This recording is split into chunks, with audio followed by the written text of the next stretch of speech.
That was not my preferred opening number. Such a nice way to start a radio program. I don't understand the direction that we're moving in. It's friendship. No, I understand. Friendly. I get that it's friendly. I don't understand Randy Newman at all. But I don't think I've ever heard that song.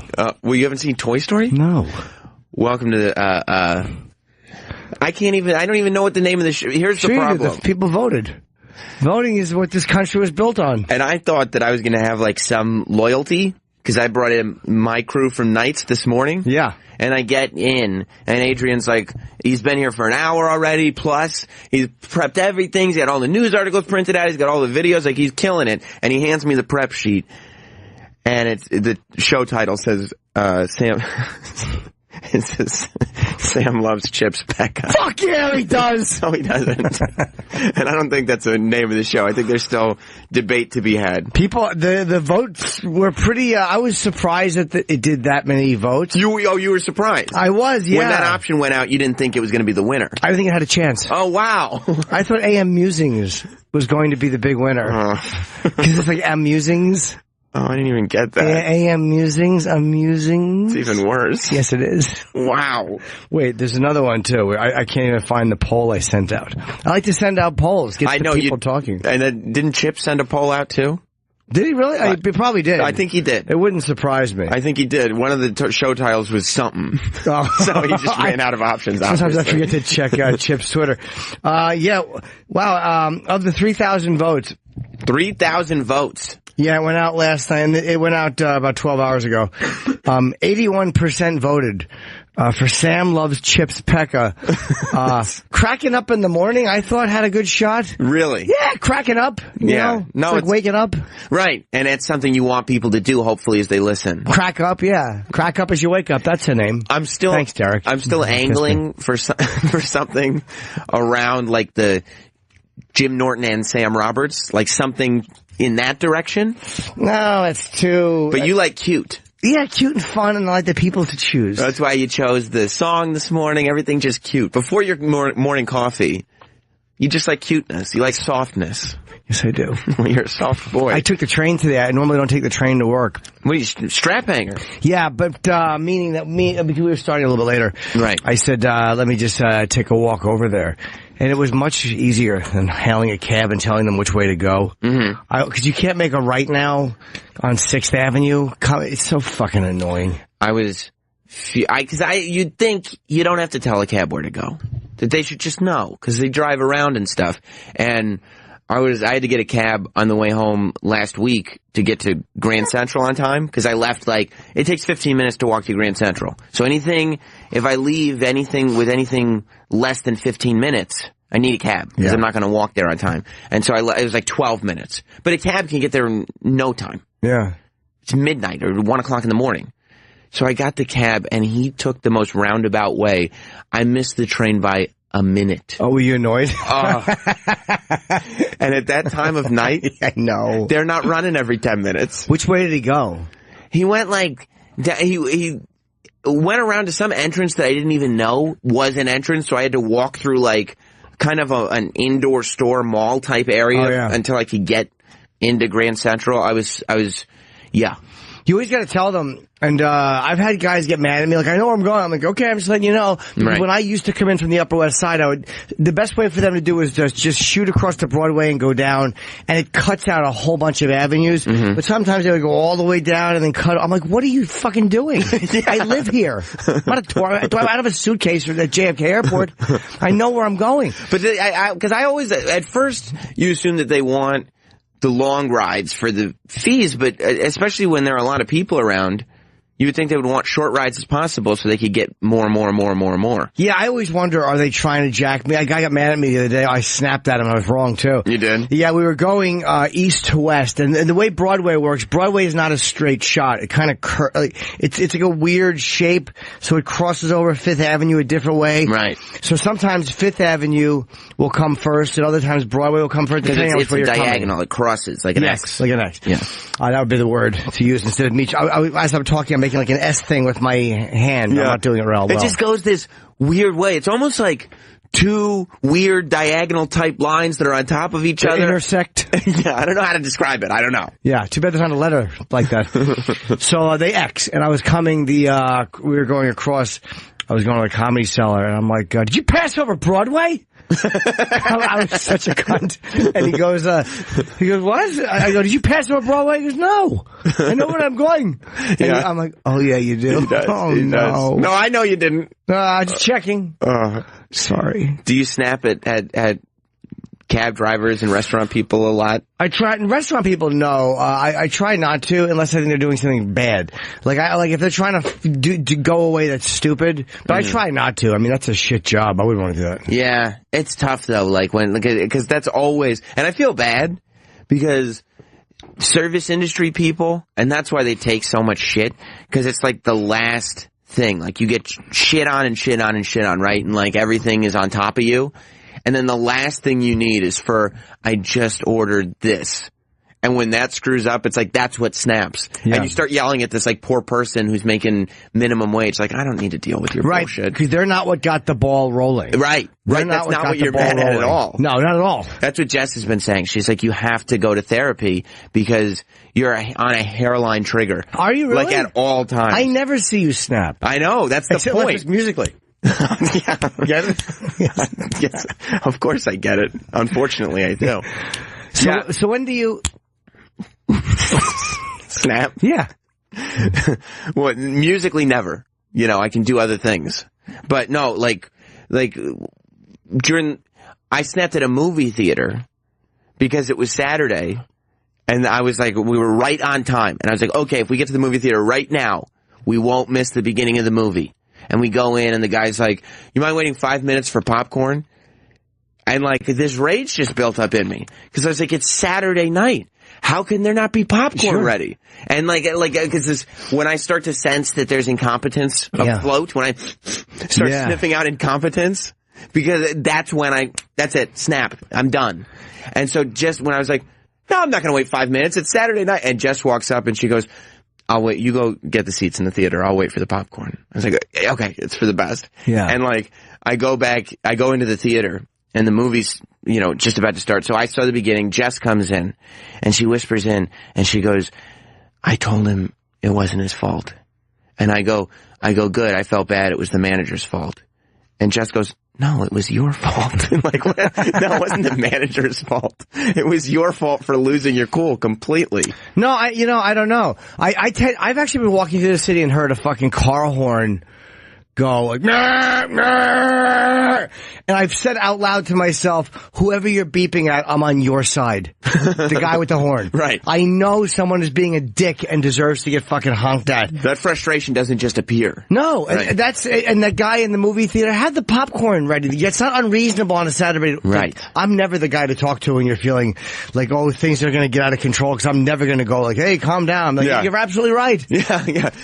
Jim, don't you think they should have popcorn ready? Yes, they should. What the fuck are you doing back there? We want popcorn. Right. That's... I almost said something else. I know you did. What? I don't know what you were... Chip almost jumped in. He was? I'm glad he didn't. Okay. Less Chip, the better, as far as I'm concerned. Or momcorn. But, that sounds good. No. But, I don't think you're crazy. But then also, like, Jess will know, she'll be like, Sam, some of the clutter in the apartment is getting overwhelming. She's right. And then I'll go, Jess, do you think I have time for clutter to be overwhelming? Like, do you think that I have time to put that on my plate? And she'll see, like, the wheel start spinning and realize, like, okay, this is like a week's worth of frustration just building and building and building. And she's like, I'm not going to deal with this. Right. It's not my problem. But Jess is a victim. She is a victim. She's a victim of Sam's moodiness. How about, did she ever point out to you when you say, I don't have time to do this? Did she ever say, well, you always have time to watch wrestling? No, she hasn't. She hasn't pointed out the irony of that? You have no time to clean up the little action guys. That's not the point. But you have time to watch wrestling. The debate is not that I leave my toys out after I'm done playing. Well, what does she want you to do? The clutter. She's afraid you're hoarding. There's clutter. What's cluttered? Well, we have a 1.5 bedroom apartment. Sure. So at any point, like there's like a corner of the room. You've been in my apartment. It's not a hoarder apartment, but there's a corner of the room where stuff starts to accumulate. And Jess is the opposite of me in the sense that she wants surfaces to be clean. Sure, I understand that. Like just take stuff off surfaces. So if I leave something out, she'll take it off and she'll put it on my desk. And then she gets surprised when my desk starts to get cluttered. I go, Jess, that's where you put everything. I don't know what to tell you. Like, everything ends up on the desk because you take it off all the other surfaces. Well, I understand both of you. I'm like a combination of Sam and Jess. Oh. In so much as... You're a hermaphrodite. No, that's not what I was getting. Oh. No, I should not have paused there. I'm a combination. I like clean surfaces, but I'm also a clutter hog. Right. You're a clutter bug. A clutter... Oh, is that the name? I think so. I like that name. Yeah. I'm a clutter bug. Because you have... Everything you have is organized, but, I mean, it's organized to you. Like, I know where everything is. Everything's not, like, disorganized for me. I don't feel like I'm getting buried. When I start to feel like I'm getting buried, I go on purges and just get rid of everything. No, but I know I'm fucking up when my sofa's got shit on it. Right. Like, when I start piling stuff on the left side of my sofa, I don't know why it's there, but it's like, I try to make an effort to throw shit out immediately, because otherwise it just gets out of control, and I'm like, I can't live like this. That's what you have to do. My like old apartment was packed with shit. That's what I mean, like, you know. So is my dick usually.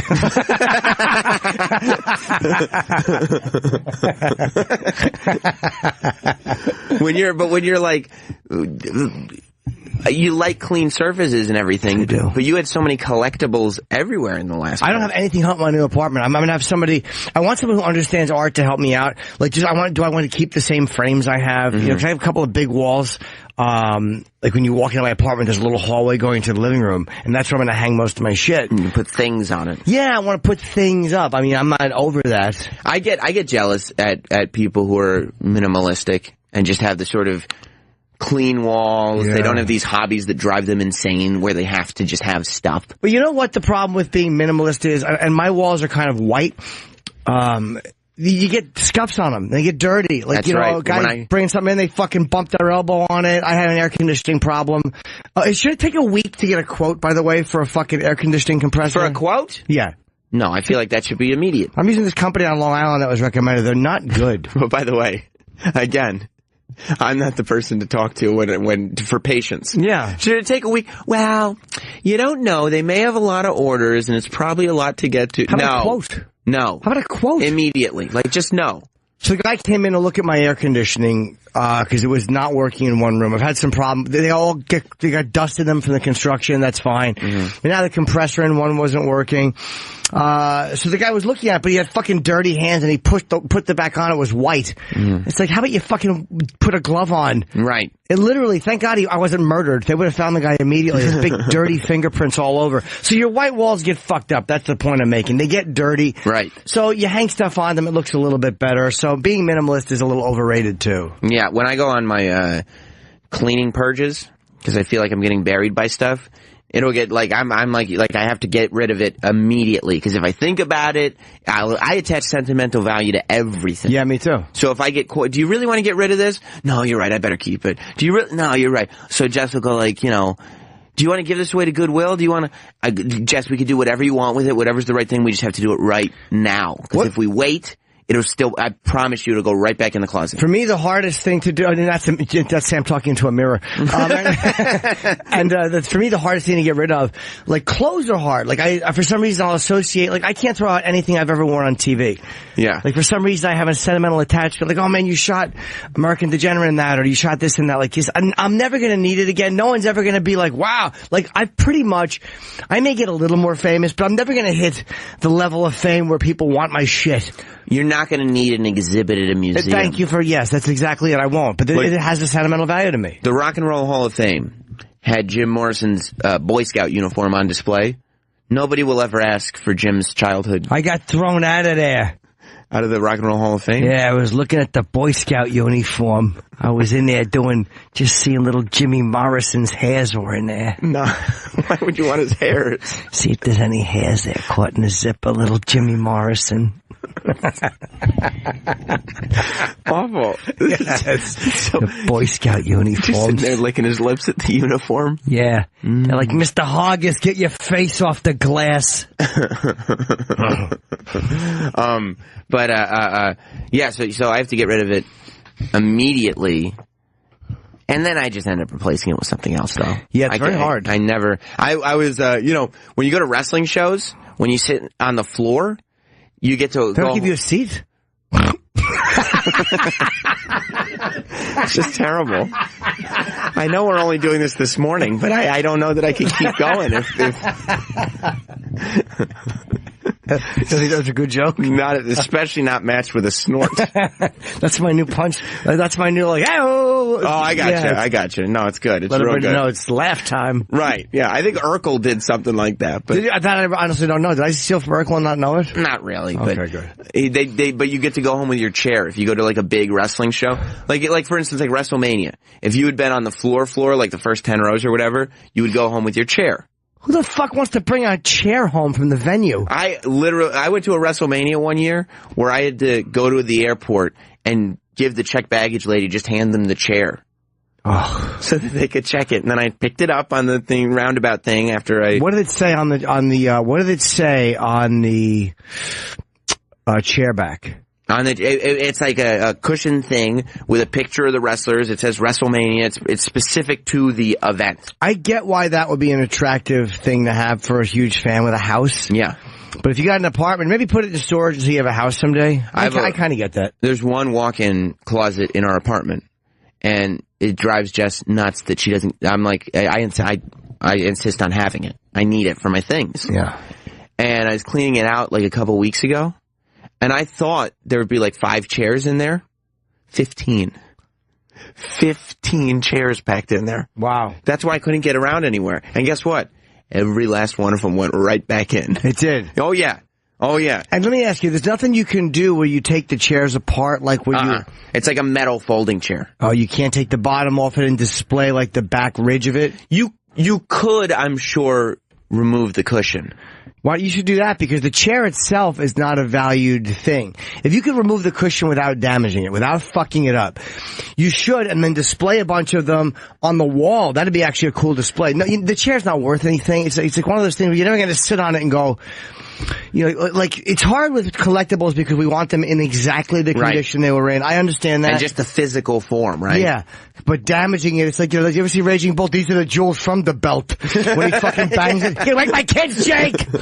Like, he bangs the fucking championship belt and takes the jewel. Mr. Lamont, the championship belts are very rare. These are the jewels from the belt. Yeah.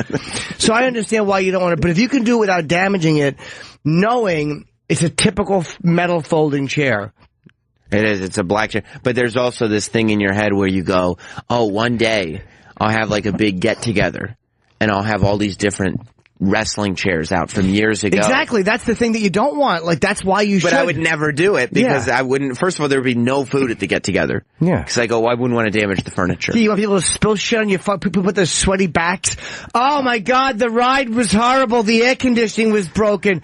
Oh, look at his back. It's sweaty. Hulkamania! Right on the fucking back. And his sweaty back is taking the ink off your thing. The red and yellow are running together. Of course they are. Ugh. You'd never want to use that. So if you get everything in museum glass because that protects your shit, and then you take the backs off these things. You have someone do it who knows what they're doing. You don't damage it, right? And you can display a bunch of them on your wall. That'd be an awesome display. Yeah, it would be a good display, but I will probably never take them apart. Yeah, I probably won't. Can you get 2 and then experiment with one? I have 2 of a lot of them. Oh, you do? Because believe it or not, Jess didn't feel it necessary to keep her collectible when she went with me. I'd be like, "What?" She used to go, "Do whatever you want." I'm like, yes, you can keep the second chair. Oh, wait a minute. So you'd make her take her chair too? Oh yeah, she was carrying a chair out of there. Oh no. Oh yeah, and also you can't how, for instance, when you went to WrestleMania, you and Opie wanted to leave early to beat the traffic. We did, which you did by a mile. Yeah. You left before the main event, and there was literally nobody in the parking lot. We actually rode around the parking lot. Zipped around. You have plenty of room. It was chilly, though. It was September. It was actually a little March. chilly. Oh, was it March? But still, chilly. I just remember it being a little chilly, yeah. But yeah, and so not only can you not leave early, but because they don't want miscreants. You can't bring your chair coming from the top section, coming down and just grabbing a chair. So they're all tethered together. in those rows, so you can't take one before the end of the show. Oh. So after the show, everybody in the top sections is leaving, and you have to just stand there and wait for the guy to come and clip your chair free, and then another guy has to mark your ticket stub so they know that that chair belongs to you. And so you're literally the last person to leave the building. How much longer does it take to leave? I mean, it's a good anywhere from 5 to 15 minutes. And she just wants to leave sometimes? Oh my God. Because not only then does it take the extra 5 to 15 minutes to leave, but that means if it's, most of these buildings have awful outdoor parking lots. So you're stuck in the parking lot because everybody's in front of you. How do you not get VIP parking? Last time we went, I did by mistake. I just found a parking spot and I parked there, and it ended up being like the talents parking. Yeah. They just let me do that. Ooh. But no, I mean, I just go and park. No, I always try to get, if I go, like Sabbath tonight is at Jones Beach, by the way. I may go tonight, or I may just wait until next week to go with Florentine, but I would always get VIP parking. You pay for it? Sometimes they'll just give, if they have it, they'll just give it to me, but either way, it's worth it, dude. It's really worth it. Because parking in those venues is a fucking abomination. If you want to call the show, it's 866-969-1969. What's the name of the show? Let's tell them the name of the show.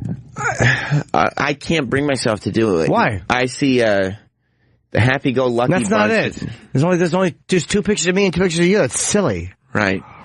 I mean, even the Big Jim and the Little Sam is a little better than... No, I don't like that. It should have been ampersand, how do you say it? And lowercase, S-A-M. Just quite a bit smaller than that's pictured. Yeah. I see. I mean, you're kind of politicking for Sam Love's Chip Pekka. Yeah, it's a great name for the show today. Which, again, it doesn't roll off the tongue. There's no abbreviation. Yeah, SLCP. SLCP. I got, well, I was going to go, before we move on. Oh, totally. Sam is a little better. Hello? Bill. Hey, Jim.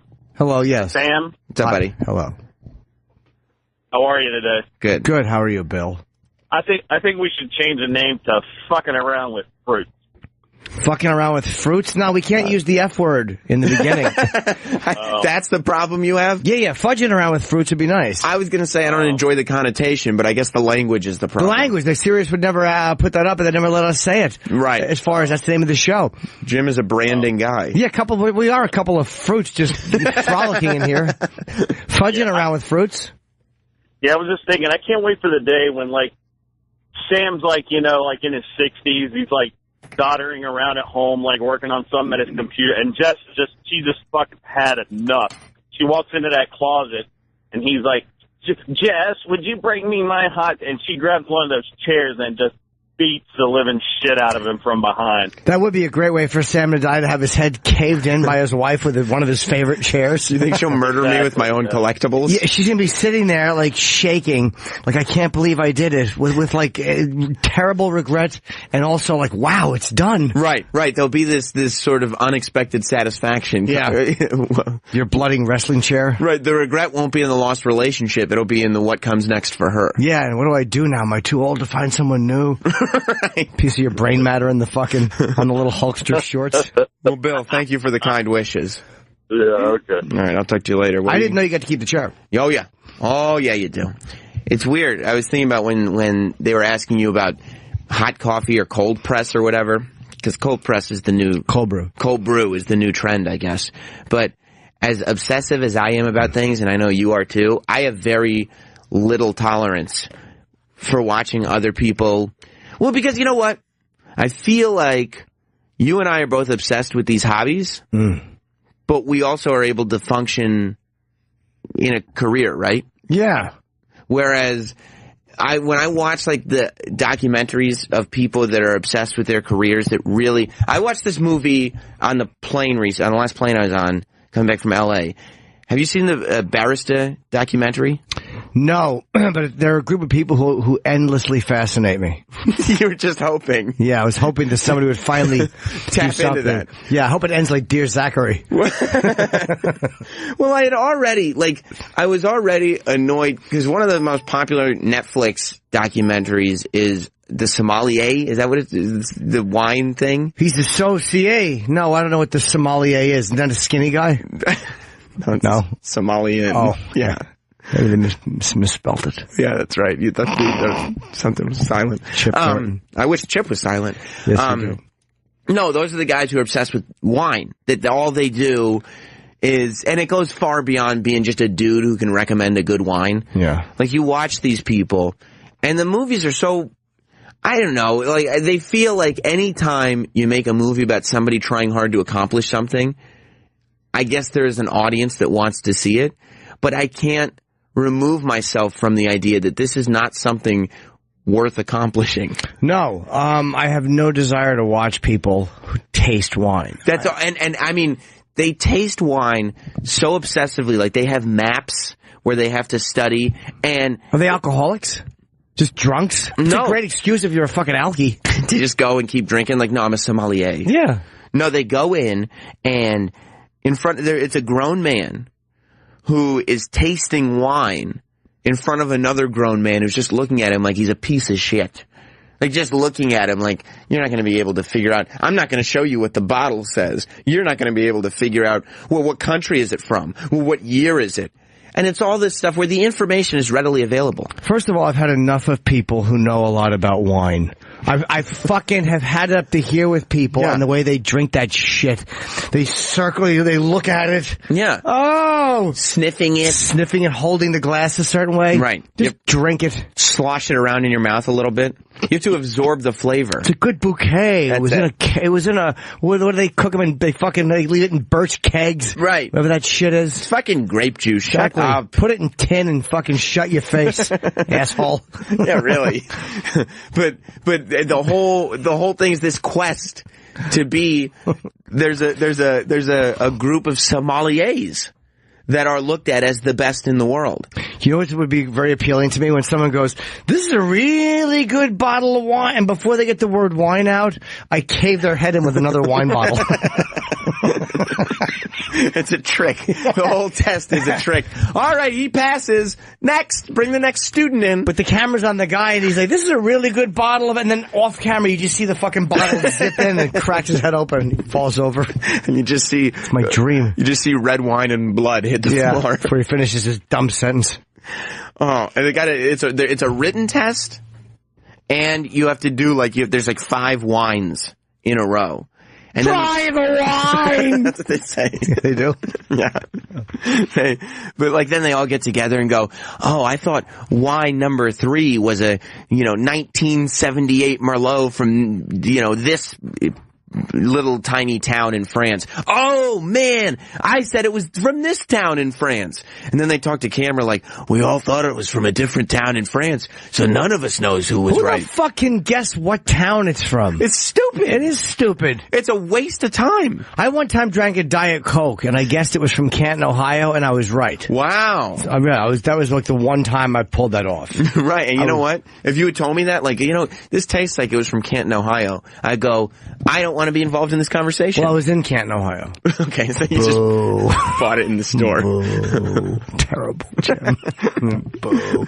So yeah, that has no appeal to me whatsoever. No, and you watch these guys that dedicate everything to it. Like, they're like, oh, my family's going to be so happy once this test is done because I'll be able to pay attention to them again.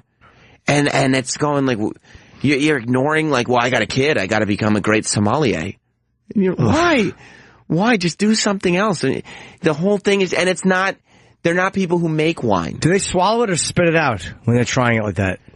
I think they spit it out. They do. Yeah, I don't think that it's just about getting a good buzz on. You know what I mean? Because they literally work for years. But then how do you take, you spit it out? Isn't it like cologne? You have to smell like coffee beans or something else that kind of resets your nose, then you go on to the next bottle? That'll do. Are you talking about cleansing your palate? Kind of, yeah. I don't know. What do they use the palate cleanser? A little sorbet, perhaps? Yeah. Or something else I'm sure that they all enjoy? I'm just here for the sorbet.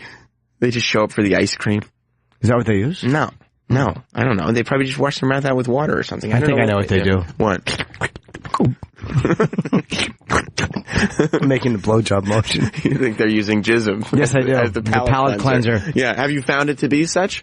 No, I don't like jism. Oh, I'm sorry to hear that. Yeah. It makes you do that a lot. It does? Yes, it does. Disgusting. Really bad stuff. It's gross. Yeah. It's gross. Yeah, the giver of life. But then, but then the other one is even worse. Like, I thought that one was annoying. Because the whole time I'm sitting there going, just read the bottle, just read the bottle, just read the bottle. Like, and nobody, when they make the wine, it says, hey, I just made this right here. I'm going to write it on the bottle. Nobody has to just enjoy it, read the bottle. Huh. Right. But you have to be an expert. The barista, whatever it is. It was like, they say at the beginning of the movie, the average barista makes like 13 grand a year or something. Wait like a minute. that. So barista, I'm still lost. Is that a fucking person that does coffee for a living? That's it. Oh, it is. Oh, it 100%. is. Oh, okay. All right. 100%. And that's why they say they make 13 grand a year for a living, because most of them just work at Starbucks making minimum wage. But these guys, it's all these people who have like little independent coffee shops, and they all take 2.5 hours to make a cup of coffee. Oh, it's nice. And they act like, and they have to put together a whole presentation. They have to sit in front of judges as they explain to them over the course of 15 minutes exactly how and why and the flavor and the this. Do they have hazelnut? They probably have hazelnut. Do you know how hard it is to find hazelnut? It's hard. Probably not as hard. I mean, no, these are people who dedicate their lives to just making coffee. So yeah, hazelnut was probably brought up. Very hard to find. I walk around the city sometimes. I've spent hours looking for a good cup of not the shit that they squirt in at Starbucks. You don't like the syrup? No, I like a real bean. Right. You like them to grind up some hazelnut. Yes. So yes. you'd actually be interested in the barista festival. No, I wouldn't. No. Be a great place to run in with a fucking bomb belt on your chest. I mean, they were showing. I would not be interested in that shit festival. It just made me think of how hard it is to get a good hazelnut bean in New York that's already made. You can go buy them, but I want to walk into a place where they make a nice hazelnut bean. It was driving me insane. They were showing these guys that set up these like intricate pipe and filtration systems where one drop at a time would come down, just droop, droop. That's just unnecessary. And it would take forever. I'm like, get some fucking chock full of beans, put it in the machine, and start your day. Do you know I had coffee recently? There was a pop-up stand way downtown. And it's a weird thing where they oxidize the coffee and it removes a lot of the bitterness. And I forget what it was called. It was a one-word thing that starts with an R. Like, it's not called Rush. It's a one-word, fast. I can't remember the name of the coffee, but it was a pop-up coffee place. It was fucking awesome. It's the best Extreme? coffee. No, it's a short word. Oh. Rush coffee or something like that. And the lady's like, they oxidize the coffee, and I wanted to fucking... Nitro coffee? That's what Troy said. I don't think it's... Or nitrogen coffee or something? No, but they do oxidize it somehow, and it was fucking awesome. But was it, like, worth... Yes! Taking the trip for... I didn't take the trip. I was walking around with a friend of mine, and we went to a shitty Vietnamese restaurant. Uh-huh. I let her choose the restaurant. It was shit. It was. Really made me angry. It wasn't a great place. She's like, it doesn't look like much. Yeah, because it's not. It's not much. It stinks. There's nothing worse than when you go to a place that looks like shit, but they're like, oh, this is going to be great, and the food is awful. So anyway, we stopped and got that fucking, that coffee. I don't remember what it was called. I'm so freaked out. But you didn't go back. I can't remember where it is. Right, exactly. You didn't even make a note of like, oh, where is this place? I got to make this my new spot. No, I did Google it, though, because they said that it sells it in places in the city. So I Googled it so I could go buy it in the city. And all that came up was that shitty pop-up place. I was so angry.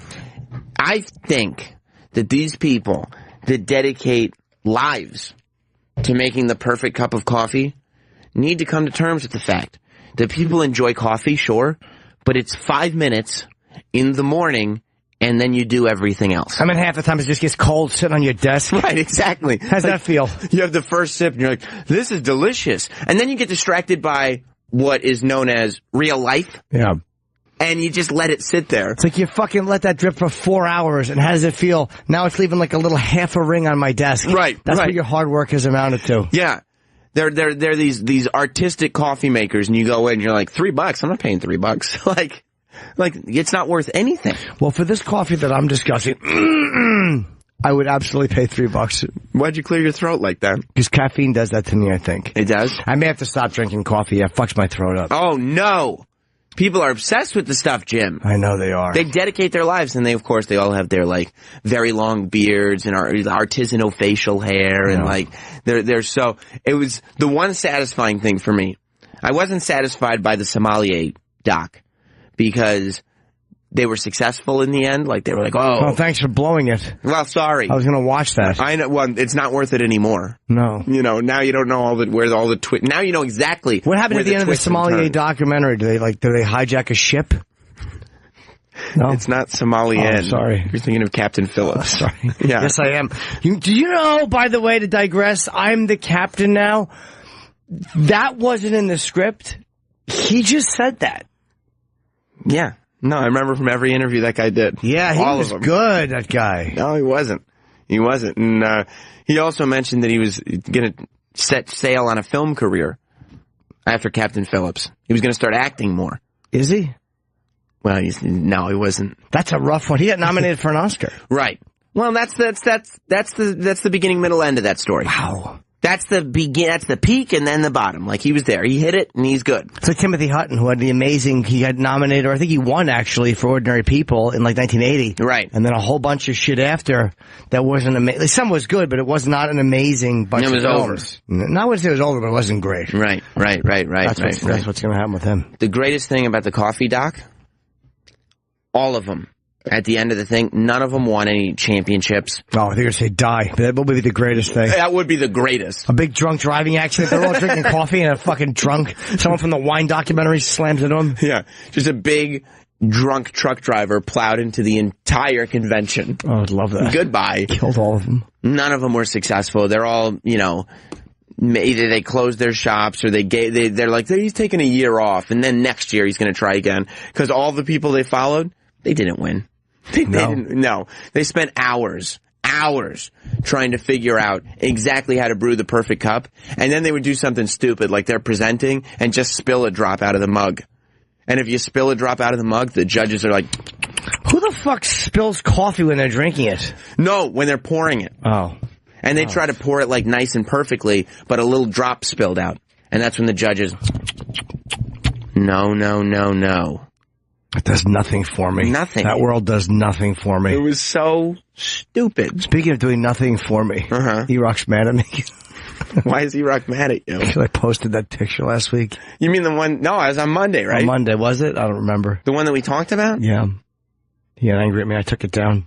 Why'd you take it down? I was just annoyed. He asked you to take it down? No, he texted me. I hate you. So I figured he was kidding. Right. And then he wrote back, I'm like, well, then he goes, take it down, please. So I took it down. I was surprised. I was like, why? It actually was just a dumb photo of you sitting next to me in your shorts. He should have texted himself. Why does he hate you? Because you took a photo of him. The point is what's in the photo, right? Not the fact that it exists. So you had to take it down. I didn't have to, but I was like, you know what? I was just annoyed. I mean, what do you care for? Right. He took a lot of heat for it, but what different? It's funny. You were kind of very cranky. Like, you know, like literally, you gotta get teased once in a while. Yes. And he got mad when we made fun of his shorts. But he's the one who wore the shorts. Oh, nobody else was wearing shorts. But do you remember when he came in with playing short shorts? He's like, I get it. And I was like, what the fuck, dude? You're humorless now. Right, you can't laugh a little bit? Like, oh, I didn't think they were going to make fun of my shorts. I should have known. Oh boy, this is going to be ridiculous. Nothing. Yeah. It's so weird too, because like, he's taken so many worse beatings than anything that we did on Monday. Yeah, it's like just posting a photo on Twitter, like he's saying you look like Brendan Dassey. He was almost killed in studio. No. And just mentioning that he might have looked like older Brendan Dassey. Yeah, a guy who put a lot of weight on and is really stupid. I mean, you know, maybe. Right. And then maybe there's a comparison to John Hinckley Jr. Yeah, that might have been made by some people. I was hoping they wouldn't notice that. And not in the 80s, but now. No, now with the Subway. Yeah, older, heavier. He packed a few on. He did, and he likes his sandwiches. Yes, he does. But the comparisons are there to be made. I'm sorry that he was mad at you. Is everything okay now? I haven't spoken to him. Oh, boy. But he's like literally like humorless about shit now. It's like, what the fuck, dude? What happened? I could see if it was a nasty beating, like it was, like a vicious, fucking just being dicks. Yeah. But it was like literally just when the Short Shorts song was playing the other day, like when he came in, he was annoyed. It was like, what do you want to tell you? Does he have other stuff going around, having fun? Is that what happens now? I don't know. I don't know. I really don't know. Yeah, because I don't, maybe because I haven't been, because when I was on with you and Opie, I would bring up some of his flaws from time to time. Oh, you think that's what it might have been? So maybe now that doesn't happen as much anymore. Maybe it does, I don't know. But maybe now that doesn't happen as much anymore, he doesn't like that. He thought that was over. Like that part of his life is done. Oh, it's almost like when you go back to your high school reunion and the bully tweaks your nipple or something. Right, like he's still just the same guy. All right, maybe that's like, oh no, he's back. But I'm like, when you're getting mad over someone posting a photo of you on Twitter that I took in studio, I could see if he was coming out of the toilet and fucking putting his buckle on and his gut was hanging out. Right. But you were sitting next to me in shorts. Like a tall child, like a British child. You spent like a year trying to sneak photos of my terrible socks to post on Twitter. Oh, that's right. Remember when you did that? And you got me a lot of times. Yes, I did. And people were not nice about my ankles or my socks. No, your fucking legs like the puppet in Saw. Yeah, no, they're not good legs. They were not good socks. No.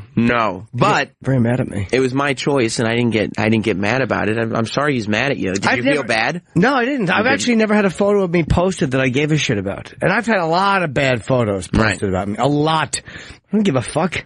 Now, I don't know that you've ever liked a photo of you. No, they're really, very few of them are likable. Mm-hmm. Like, I sent one to my friend last night because I thought it was really like a sexy photo, and she didn't like it at all. What was the photo? Oh, let me show you. And now this is not going to really help on the radio, but I'd like to see. I will show you. Yeah. I thought it was a fairly good, where is this fucking broad? Don't get upset. I know, you're right. Don't get upset. You're not wrong. I thought it was a really good photo. But of me on the elevator. On the elevator. Yeah, do you think that's a good photo? Oh, that's awful. He's showing his teeth and his eyes are shut. I'll tweet it. Yeah. Oh, you're going to tweet that? Why not? Yeah. His upper lip is flat, but his lower lip has a nice curvature in it, and he's just showing his teeth.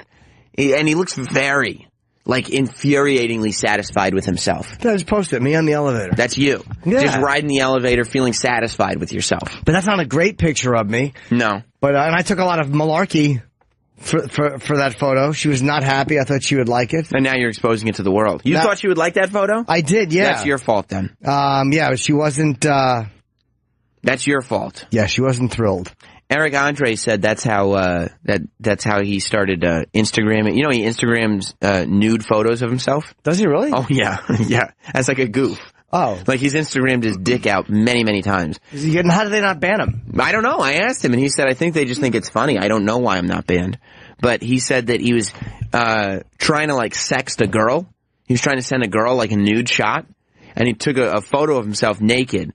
But he had like an awful like shower cap on because he was trying to protect the perm that he put in his hair for season 2 or whatever. Right. And he was like so humiliated by the photo that instead of sending it to the girl and being like, hey, you know, he posted it on Instagram and said, season 2 is coming out soon. I have a photo. You gotta watch it when you take photos like that. I have a couple of photos. I have a really good photo of my heart on, but the problem is I took it in a mirror, and in the background is my bathroom, so you can see the toilet, and I'm wearing socks. And I remember one time I sent it to a girl, and she's like, I love the background, and I realized, oh no, the fucking toilet, and it's a really bad picture. Yeah, the toilet's right there. There's all those photos, like there are montages of fail photos of like, there's my favorite my one. headshot's in it.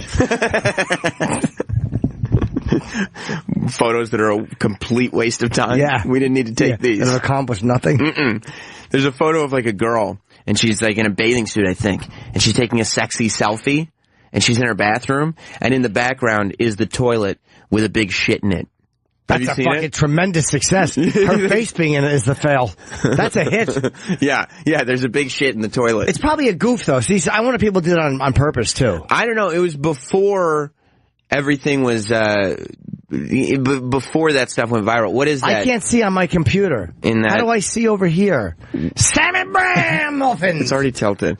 What is that in that photo, Derek, that you're showing us? D-bag? Put it up on the thing. Can you put it up there, Derek? Yeah, this girl sent a photo to her family, a selfie, and there's a vibrator in it, and she didn't notice, and she sent that to her parents. Oh, that might be. Let me see. Oh, I see. It's like a little rabbit. That's the thing that stimulates the clitoris. Ooh. You like that? Yeah, that's what I call my tongue.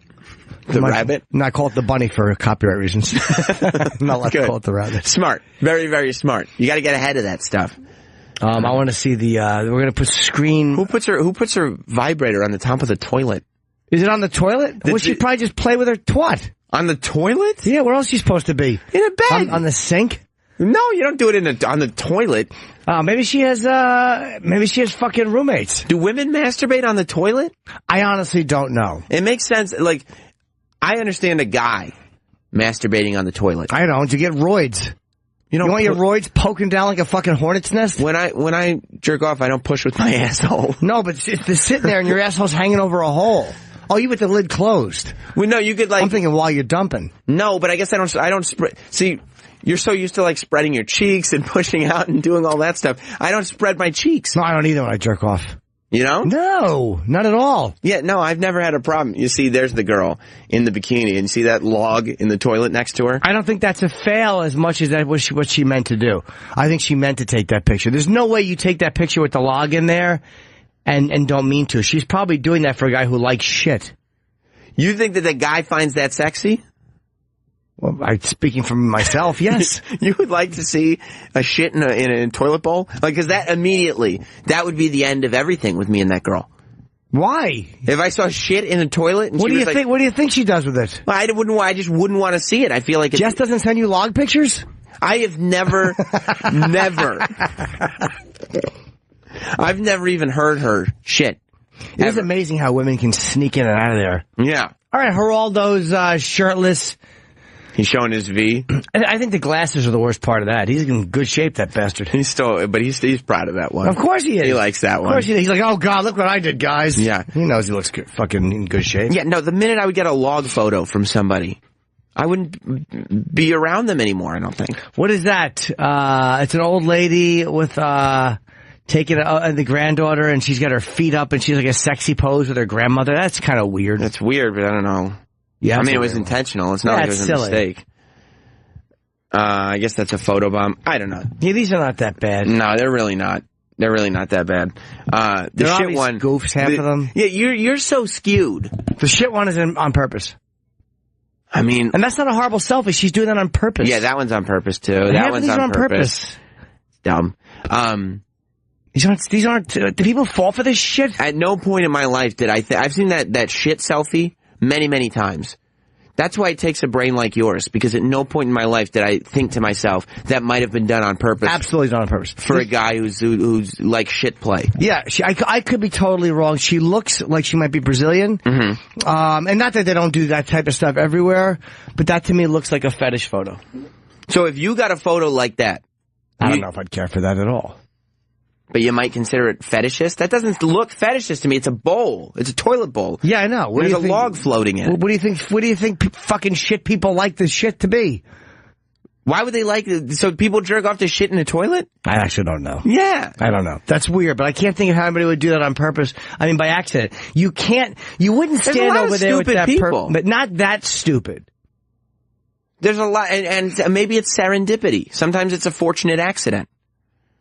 I'm glad you explained what that meant, because I wouldn't have known. You wouldn't have? No, I certainly wouldn't have. I've heard that word a million times, but I didn't know what serendipity meant. Well, now you have that's what I try to do. That's what I try to bring to the show. An extra vocabulary word for Jimmy. Thank you, that helped. You add that. You add that to the thesaurus. I explain these shit photos, and you bring in a fancy word. That's right. That's why this works. That's right. So no, I think that was purposely done. That's perfect. That's my opinion. Well, I find it difficult to believe, but you and I lead different lifestyles as well. Yeah, but I mean, her face and the log are in way too perfect framing. That's true. She's looking up. She's holding it like that. I mean, why wouldn't you flush the bowl? You don't stand up and not take unless it floated back up. Because she's almost looking like, if it's done on purpose, she's almost looking at the camera like, look what I made. Like, she's proud. Yeah, exactly. Like, I wanted to take a photo with my creation. Yeah, I would do that. Yeah. I'm taking shit photos. Like, have you? Yeah, like his big boy did something good. Like, because you want to just save it? Yeah, I want to show people. That's going back to the collectible thing. Like, oh my God, I want to save this Yay. one. That's what you should put on your wall when people walk into your apartment. Just your shit photos. Like, here's my wall of fame. Here's all my favorite ones that I've done. Some of these not even in this apartment. And maybe like have them really nicely framed and have and have like something written under them. Put a little placard or something under it that has the date or the restaurant. Oh, that's a funny idea, though, to have my hallway lined with photos of my shit. Yeah, Dookie Hall of Fame. How immature and juvenile. You know how great that would be? Somebody walks in and there's just shit photos. What are these? What do they look like? Yeah, just logs. Yeah. Oh, is there like a joke I'm not getting? No. Nope, not one. These are all it's my best ones. These are my best works. Yeah, these are the biggest. You know, you don't think when the food is going in how great it's going to be coming out. You know, you don't always know, but I've found that sometimes a real work of art hits that bowl. I'll tell you what gets me though is when I work out on 2 days a week. I have a vegetable juice, a giant glass of a giant like a 24-ounce beet, carrot, kale, spinach, cucumber, and a little bit of ginger and lemon for flavor. There you go. And that'll do it for you? And then I'll go sometimes tape the UFC podcast, and literally I can't even make it home. I have to stop off my gym and shit.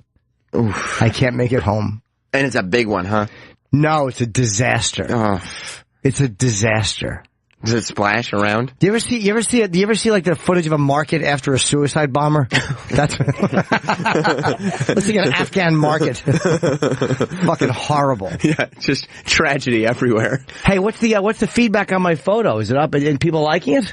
Hoping there's some positive feedback. You can see, I guess, at Jim Norton, his terrible elevator selfie. You think it's a bad one? It's the worst. It's the worst. Let me pick up Dave in New Jersey. Oh, is he down in the dumps? No, not at all. Pick up the phone on Dave. Hi, Dave. Welcome aboard, Dave. Thanks for calling. My eye itches. No problem. I figured I'd get in because there's nobody calling today. Peckles. I wanted to get back to that shit photo, whether it's on purpose or not. Jim, I got to side with you because there's no paper covering the log up. She definitely wanted that in the photo. Yeah, it was beautifully done if you're going to look at that. There we are. Unless she's just it looks... It's gross. But it does look like that. I would say that, yeah, either that or she's just a disgusting person who doesn't wipe. No, she probably... Oh, no, she's a lovely girl. She is a lovely girl. Thank you, sir. You think so? Yeah, I didn't even catch the paper, but I think that was a purposeful photo. Rob in Boston. Hey, guys. I didn't think I'd have anything to add to this, but I just wanted to say how great it is to hear you guys on the radio. Oh, thank you. Oh, thank you.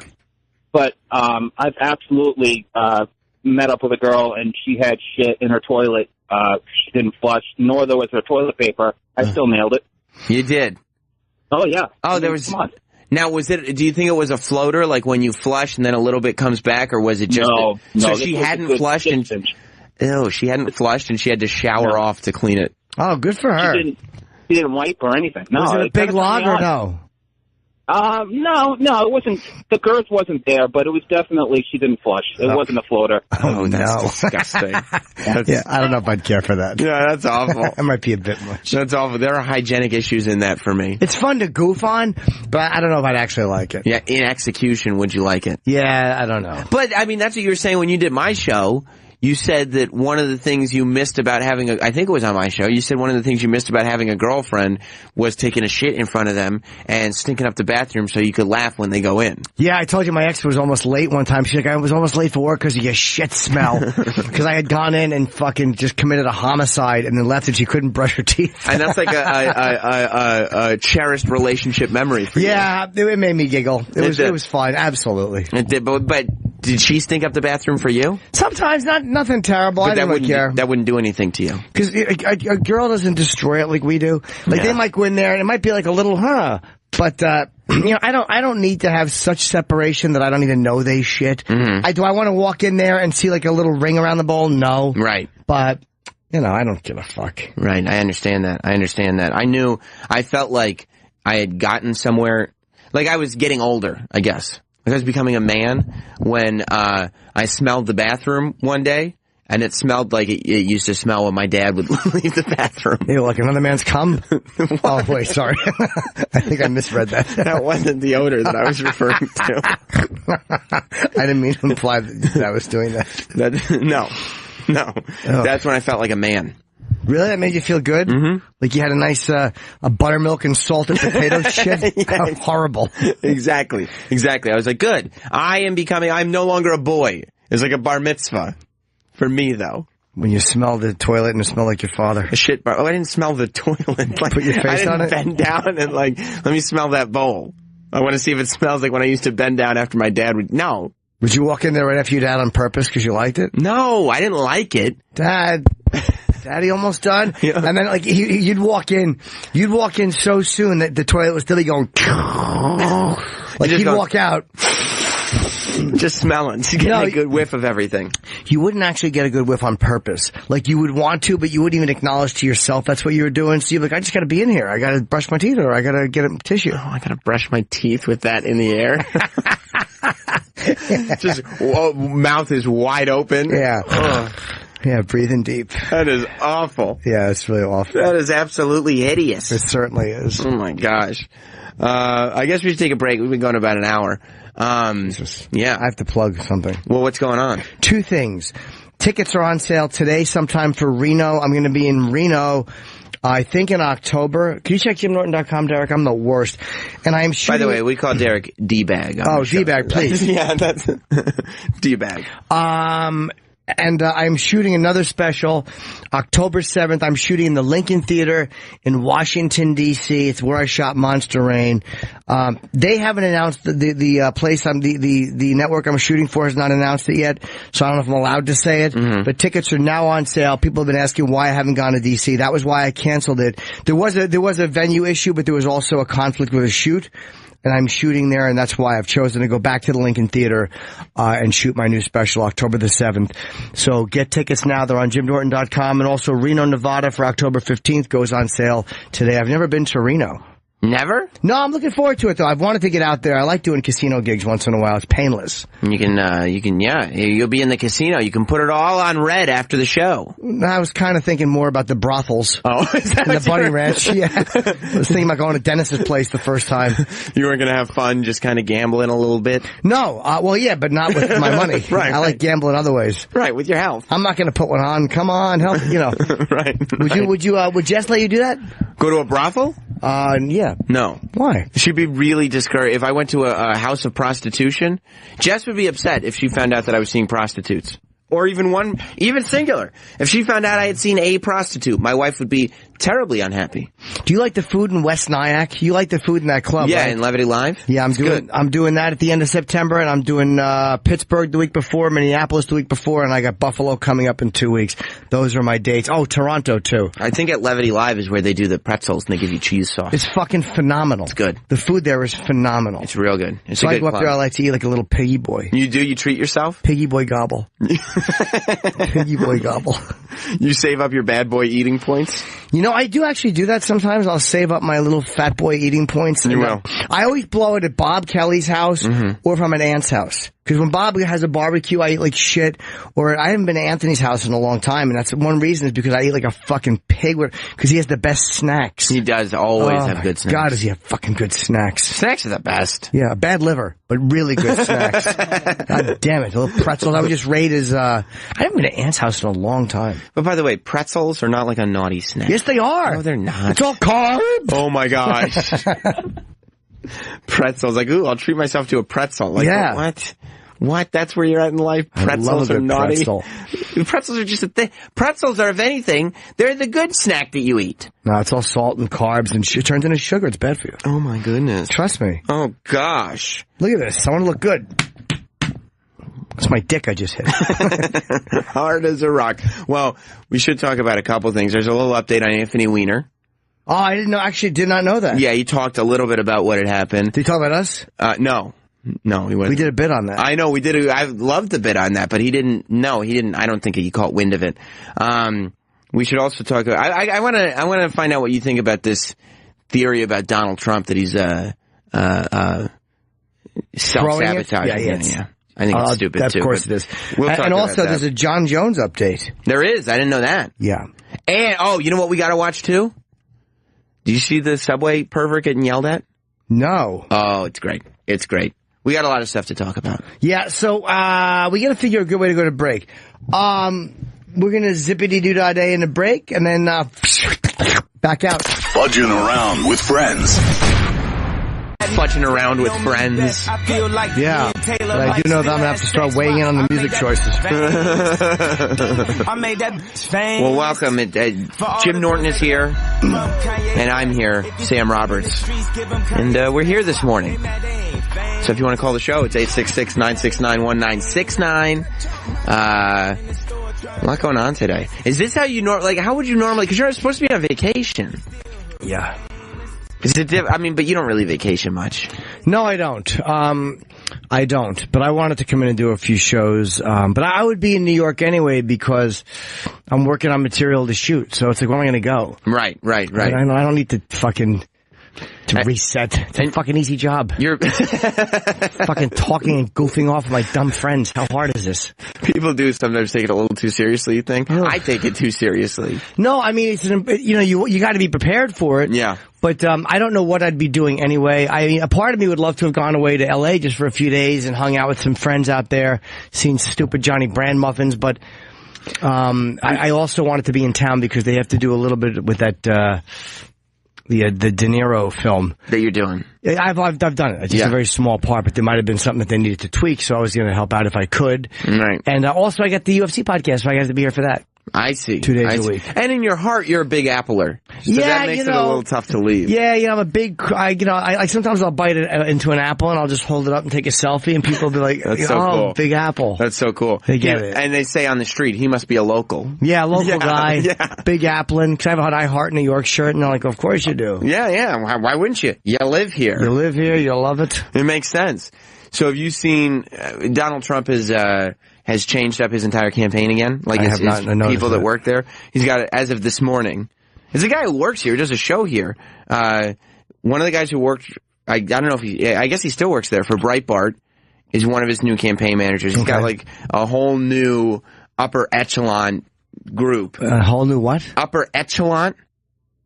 Did I say that wrong? In every way possible. Upper echelon. Oh, okay. You said echelon. Yeah. Okay. What did you think I said? I thought you said echelon.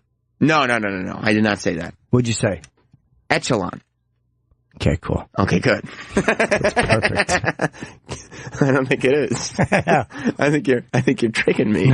Oh, no, you said it right. Oh, good. Usually when people say something right, you let them off the hook. And absolutely. You said it right. That's all good. Yeah. Yeah. Okay. So upper echelon. Okay. Then what?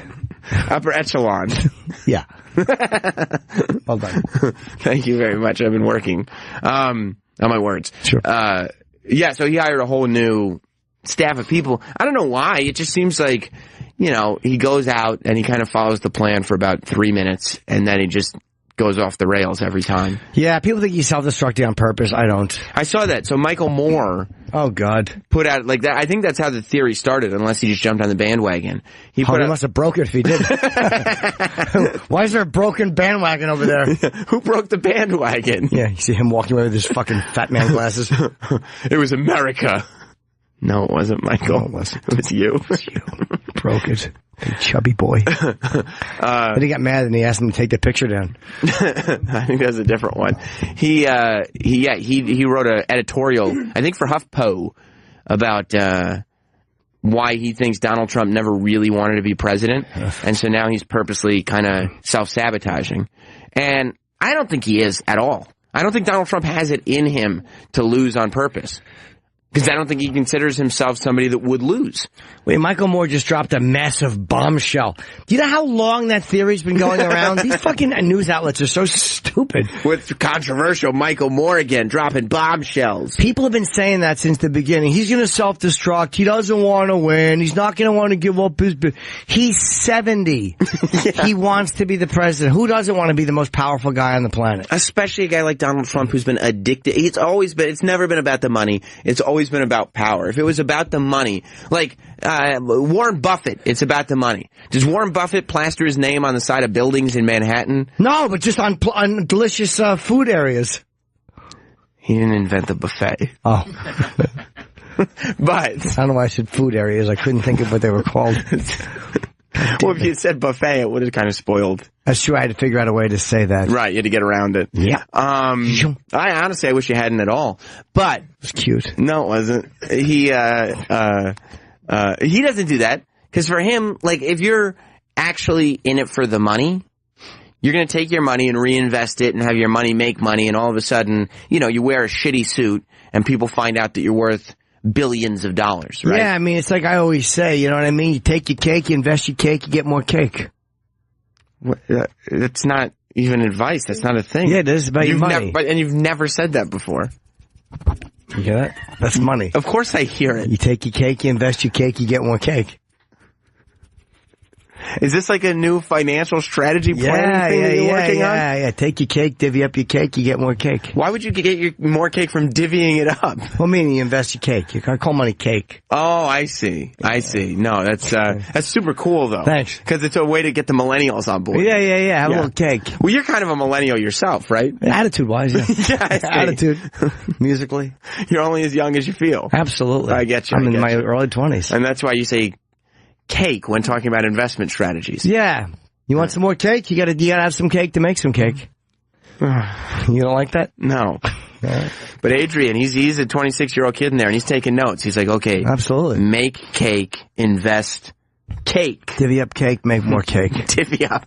Divvy up your cake. Spread out your cake. Hey, I gotta call my client. He's not divvying up his cake enough. Yeah, no, he's got all his cake in one box. Cake box. All right, so what? So he wants to make. It's money. It's about the power for Donald Trump. Okay, that's why he spends his money on things like fucking gold ceilings and putting big signs, plastering his name across giant buildings in important cities. Well, he likes to look rich too. Like right. He's rich. He wants people to know he's rich. Right, and that's because a bit power. gaudy. Yeah, there's a gaudiness to him because it's all about being powerful. So that I think is why he wants to be president. Because he wants to be powerful. He wants to be the most powerful man in the world, like the president is. So he's definitely not self-sabotaging on purpose. I think sometimes, because he has kind of lost it a little bit. Right. For some reason, he's doubling down on trying to get his base, right? Like he's going nuts on the immigration stuff, on all this stuff that really only his base likes, and he's already got them. Yeah. He's not going after new people. He's, how do they say it? You preach into the pews. Choir is what they would say. You're preaching to the... Oh. Yeah, the pews don't preach. They're inanimate I'm objects. not good with expressions. Yeah, no, apparently not. You're preaching to the pews. Yeah, no, nobody would... Nah. It wouldn't make any sense. Yeah, well, maybe the upper echelon something. But, like, so I think, though... He may realize that in the back of his head, it may be starting to occur to him that he's in a little bit of trouble.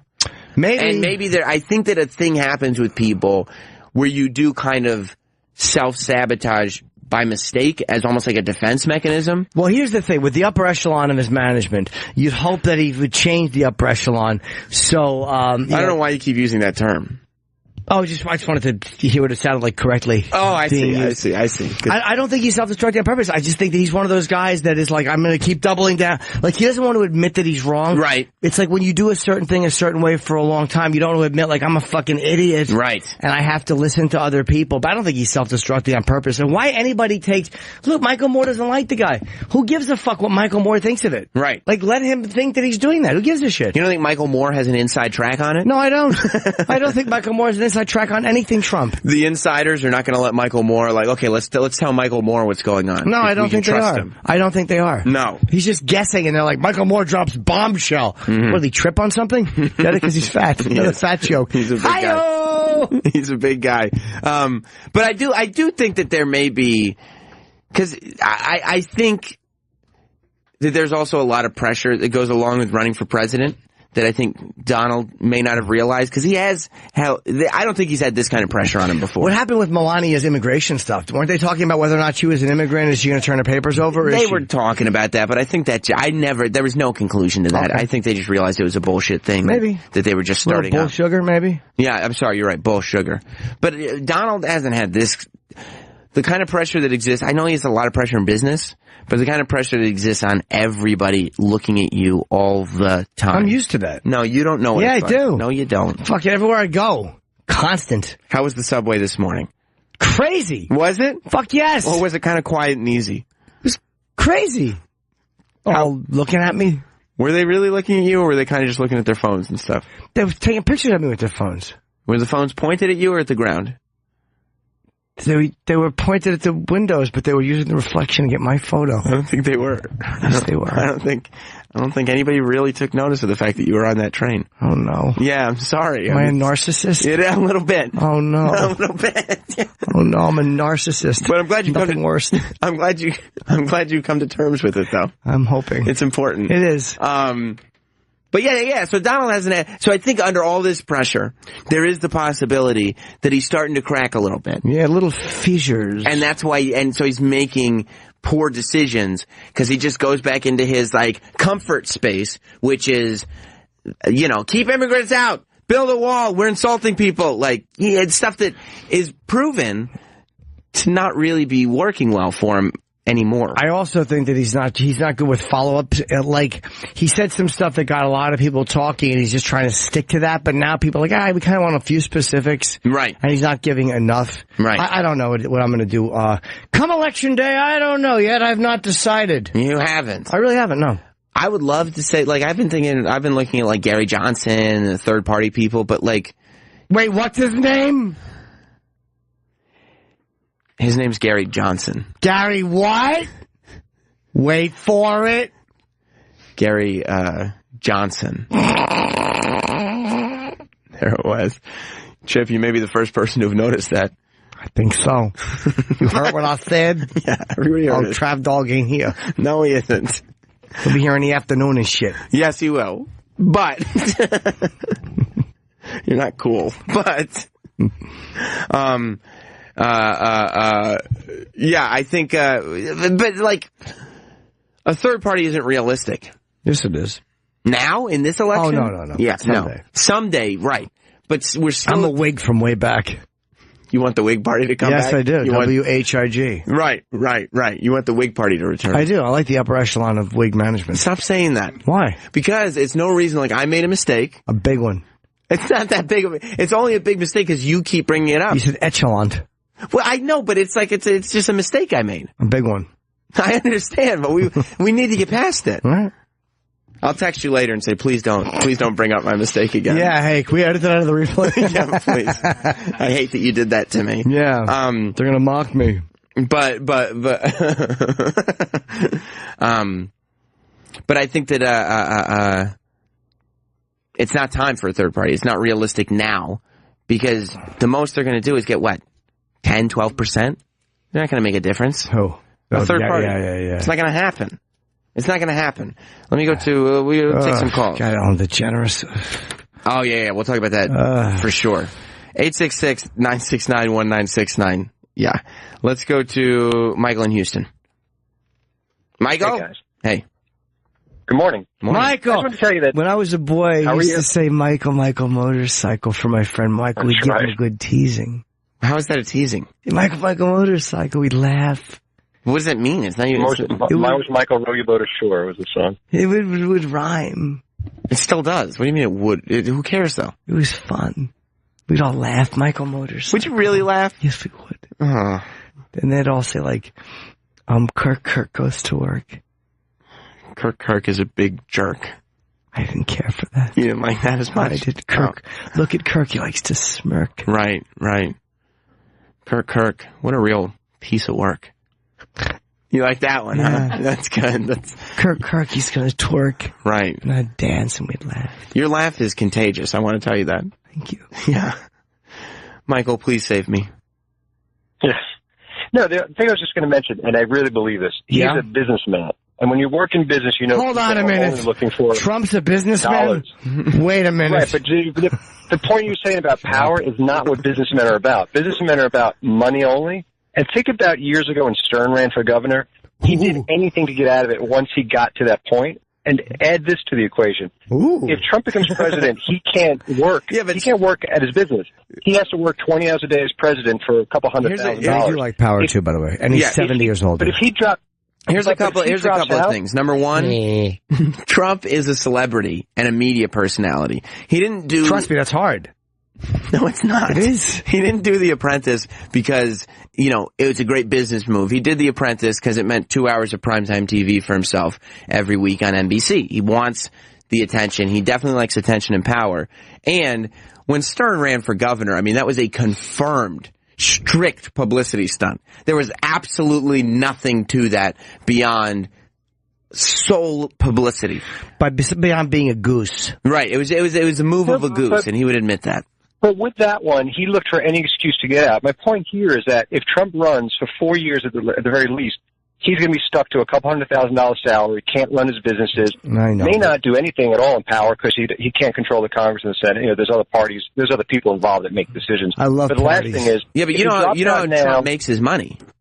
He divvies up his cake. Steaks. Right, yeah, he takes his big piece of cake, he throws around some cake, and he gets back more cake. That's it. So even if he can't work, he's fine, right? If he drops out now, if he somehow gets out now, he's going to make $100,000 a speech every week for the rest of his life. And that's probably what's driving him to say, wow, if I do this job, I am pigeonholing myself into this 20-hour day, flying around doing, you know, a lot of work that's not making me money, or I can drop out. And like Sarah Palin did for 8 years, she was on a speaking circuit, making a lot more money than the president was.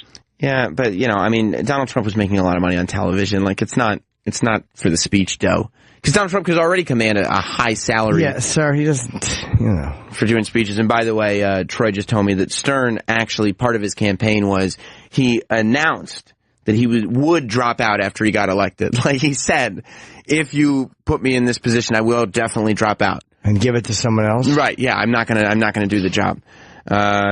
Kevin in Pensacola, you're on this. Pensacola, that's delicious. Go ahead. You mean because of cola? Put a little ice cream on top. What do you think? That's not funny. Okay. What a real dickhead.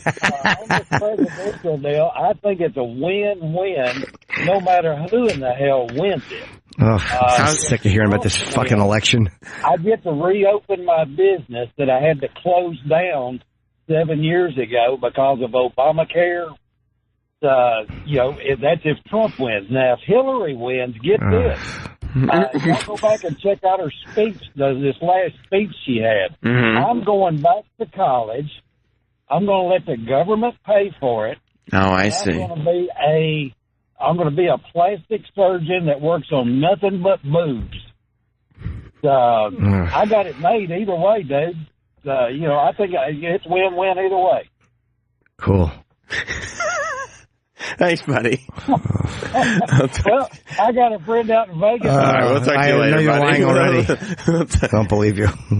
You don't think he's going to get a job working on boobs? No, and he lost me. I got a friend. Lie. I certainly didn't believe that. So you saw the trouble Ellen got herself into? What annoys me is of course everybody thinks everything's racist, and just the groveling responses these fucking celebrities give.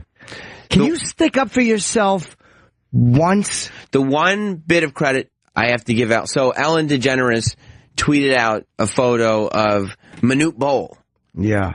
Who won the gold medal at the Olympics. Wasn't it Manute Bol? It was Usain Bolt. Oh, Usain Bolt. Who's Manute Bol? The basketball player. Yeah, that's racist. Mixing those two up. Usain Bolt, running the marathon, or the Olympic deal. And, she was on his back. And she wrote on the thing, this is how I'm going to go grocery shopping from now on. This is how I'm running errands from now on. Yeah. And so everybody tweeted her and said she's racist for sending that out. Yeah, someone said, so riding on his back like a mule, a horse, as some property is fun to you. Okay. And then Jazz Dazzle says, the Ellen show is honestly offensive. Honestly, this is offensive. That's true. I mean, I've turned on the Ellen show before and I get very offended. Oh, and her response, though, I am highly aware of the racism that exists in our country. It is the furthest thing from who I am. You hate that? I hate it because it's like, just tell people they're fucking stupid. Mm-hmm. Can you just tell that you're dumb? Yeah. The one bit of credit I'll give Ellen, she didn't delete the photo. Well, why would she? She didn't delete it down to get that done. I mean, it's not a racist photo. He's the fastest man on earth, and she's joking about how she wants to get around town. Yeah. Riding on his back like a mule or an animal. All right, maybe that is racist. No, it's not. There's a funny photo of him looking back, so it looks like, and that's all it is. For her to have to say it's the furthest thing from who I am, just tell people if you think I'm a racist by joking about this, you're a dope. Yeah, but you know what? That's not Ellen, maybe. Exactly. She signed up to do the daytime TV thing. So she's got to be there to be like, Yes. you know, to keep the audience, to make sure she's still everybody's friend. And the minute you're calling anybody a dope, like, Jim, I don't know if you realize this, but you don't have the reputation of being everyone's friend. That's not true. You don't think so? No, of course not. I have the reputation of being very friendly. I'm a man of the people. They come to me for advice on Wednesdays. Some people do. They admire me. But others think that you're a bit of a meanie at times. Yeah, there are people that think I'm a real hunk of shit. That's right. I get that pretty often. That's right. And that's the last thing Ellen needs in her life, so she can't. So what's she going to do? That's why Rosie O'Donnell went crazy. Rosie, also because she had to pretend to be straight while she was hosting that show. Yeah, so did Ellen at one point. Oh, no, she came out before. She came out while she was doing the sitcom, That's right. But, yeah, like, you can't be in real life. Because of course you're right in real life. Of course you gotta say, like, this is ridiculous and it's stupid. As much as Ellen has done, you know what I mean? Like, Ellen is the milquetoast of everything. She's managed to pull off a show for all these years that everybody likes. Nobody's ever offended by it. It's always How long has she been on now? More than 2 years. Yeah, it's more. Yeah, okay. It's more. It's significantly more than 2 years. She started in 2003. Is that when? 13 years she's been on? No, it couldn't be because when Tony Danza was on, remember we were going, we sent, it debuted in 2003. 2003. Maybe it was on a different time or something because Tony Danza was on during the morning. Ellen was on in the afternoon. Oh, right. Is she still afternoon? Yeah. Oh, so she didn't take his spot? I don't think so. I thought she did. I don't think so.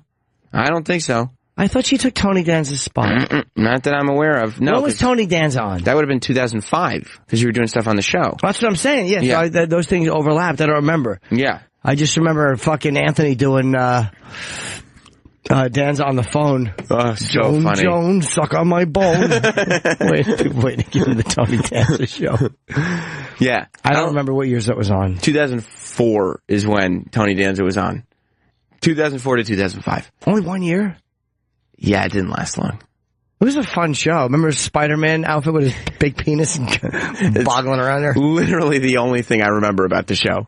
Literally the one thing I remember about the show is that he was dressed up as Spider-Man and his dick was showing. Yes, it was. He just had a big old Italian package. Look at that thing.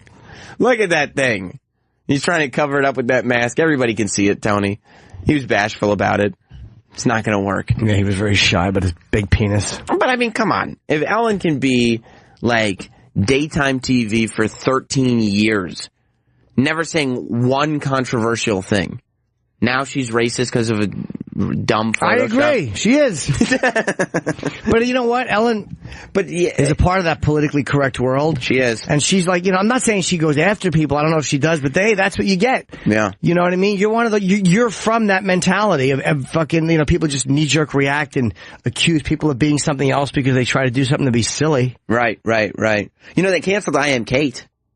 I know they did. Yes. Yes, I pointed that out last night as I was performing. Where were you performing? I did a little set at the old Gotham. Oh, my gosh. Well, what was your joke about I Am Kate? Tell us, Jim. I was like, it's Adam and Eve, not Adam and Steve. Is Chip getting political on stage? Yes, no, I pointed out how bad your show must be when you're on the Wheaties box, and then the Kardashians, and then you're a woman, and the network says, there's nothing here. Yeah, there's not That's a bad show. You know what my favorite part of the whole thing is? The fact that she has a cock. I'm not going to say it's not a plus. She walked around, like the tagline for that show was her walking around going, this whole time, I was the one with the story to tell. As if, who gives a fuck about the Kardashian show? Yeah. I was the one telling the story. And guess what? Kardashian show lives on. People are just sick of her. Yes, People they are tired of her getting the award for, Woman of the Year, Pregnancy of the Year. Everyone's sick of her already. Was she so courageous? I do think there's a certain amount of, I was going to say balls with it, but that would have been a terrible pun. Not good. Certain amount of courage with coming out at that age, but it's like... Look, there is a certain amount of courage with coming out at that age, but... I have to eat my eggs, by the way. I apologize for doing this, but they weren't here, and I'm nauseous. Well, I worry that your blood sugar is going to drop. Yeah. And that's not the show that I want to do.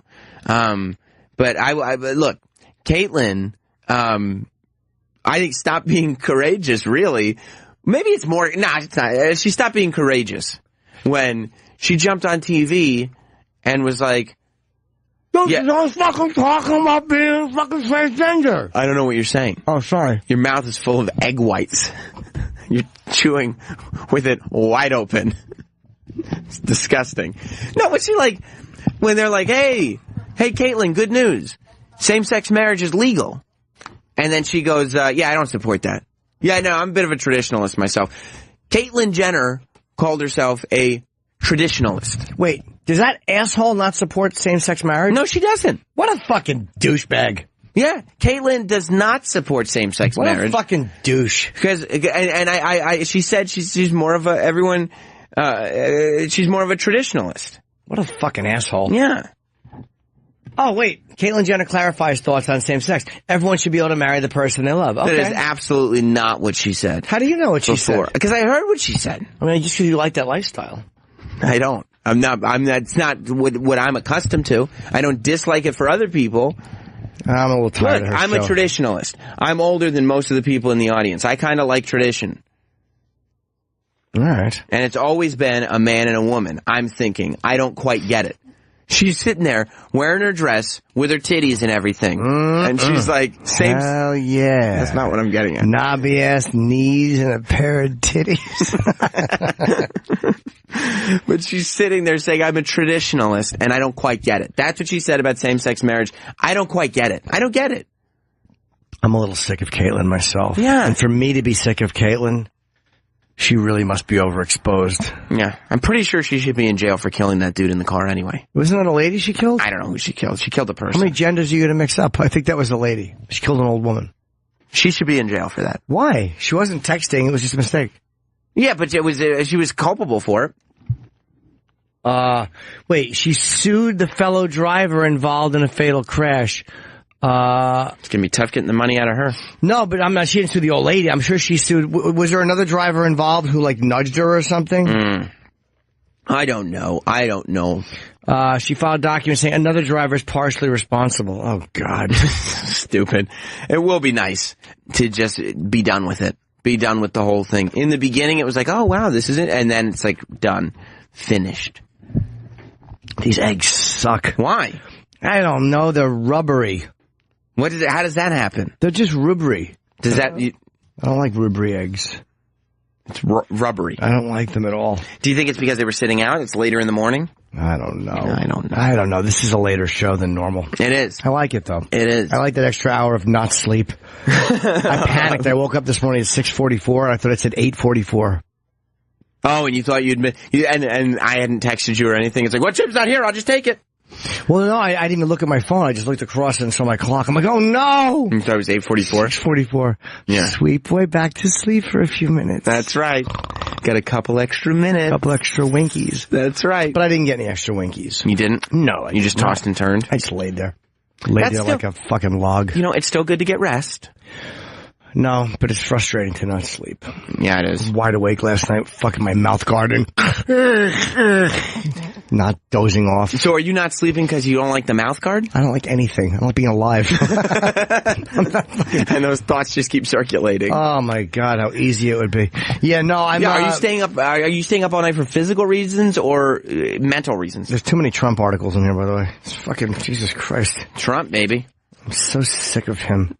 You don't want to hear about the election anymore. You know, that's what's keeping you up at night. People keep news, talking about this. It's like enough already with it. It's fucking boring. Yeah. You know. So what is it? Is it your brain keeping you up, or is it because you can't breathe? Both. That sucks. It's both. You know. I did a set later than normal last night. I did a set at like 9:45, and I never do sets that late on weeknights. Mm-hmm. And it's just hard to wind down. It gets you all buzzed up. Black Sabbath at Jones Beach tonight. I may go to that. Mm-hmm. That's exciting. That's fun. Yeah. Why wouldn't you go? I don't have anyone to go with. I don't know if I want to drive out there. I may want to hitch a ride. Oh, so you want somebody to drive you out there? If I can, yeah. That makes sense. I'm sure you could find somebody. Well, I mean, I only want to hitch a ride with certain people. There are plenty of Sabbathers out there that you could enjoy their company. I think you're missing something here. What? I want to hitch a ride with someone in the band. Oh. I don't think that's possible, though. So you're hoping that somebody from the band calls you up? I don't think that's going to happen. But are you giving up on it, or? No, I'm secretly hoping. You are? Now I'm going to be standing out in front of my apartment with my tickets to the boy, hoping someone comes by. With your tickets in one hand and your phone in the other? Yeah, just checking. If a van comes by with a BS on it. So you don't like, so do you not want to go to the show anymore to just watch it? Like, I do, but that's a long ride. Mm-hmm. And I could do it, but it was just, I don't have anyone to go with, because a couple people who are going to go, like Florentine can't go, Ben Bailey can't go tonight. So I'm like, I could go with Jim to PNC. Now, are you going to make plans as if you're not going, since you're not going to go? No. Or are you going to sit at home and wait just in case somebody calls you? No, I won't. Up past a certain point, I won't. But I saw them twice on this tour. I'm going to see them again. How long are you going to wait today to see if somebody calls you? Well, if I don't hear by very soon, I'll know that I can't go with the band. Right. Because they leave early. How early? About 2 hours ago. No, I think they probably leave in the afternoon sometime. I don't know. Right. To beat traffic and do sound check. But you're going to be kidding yourself. It's going to be like 2 o'clock, and you're going to be like, well, they may actually not have to do sound check today since they did. So honestly, they might actually leave at like 4, and maybe I should just stay here just in case. Let me see. No, I'm not getting any... Any missed calls? No. You got any texts on that bad boy? Not from who I was hoping. No. Not for anyone that can help. That's a bummer. Do you think they're going to think of you at the gig and be like, oh, we should have called little Jimmy? Where is he? I thought Jim was coming. You think Ozzy's going to ask? No. I don't think so either. You don't think so? No, I don't think he'll even remember that you're from the town that he's playing in. Yeah, I think you're probably correct. I think he'll just go in, he'll do his show, and then he'll go home. Oh, that's right. You do live here. I was here for a week. Right. Didn't give you a call.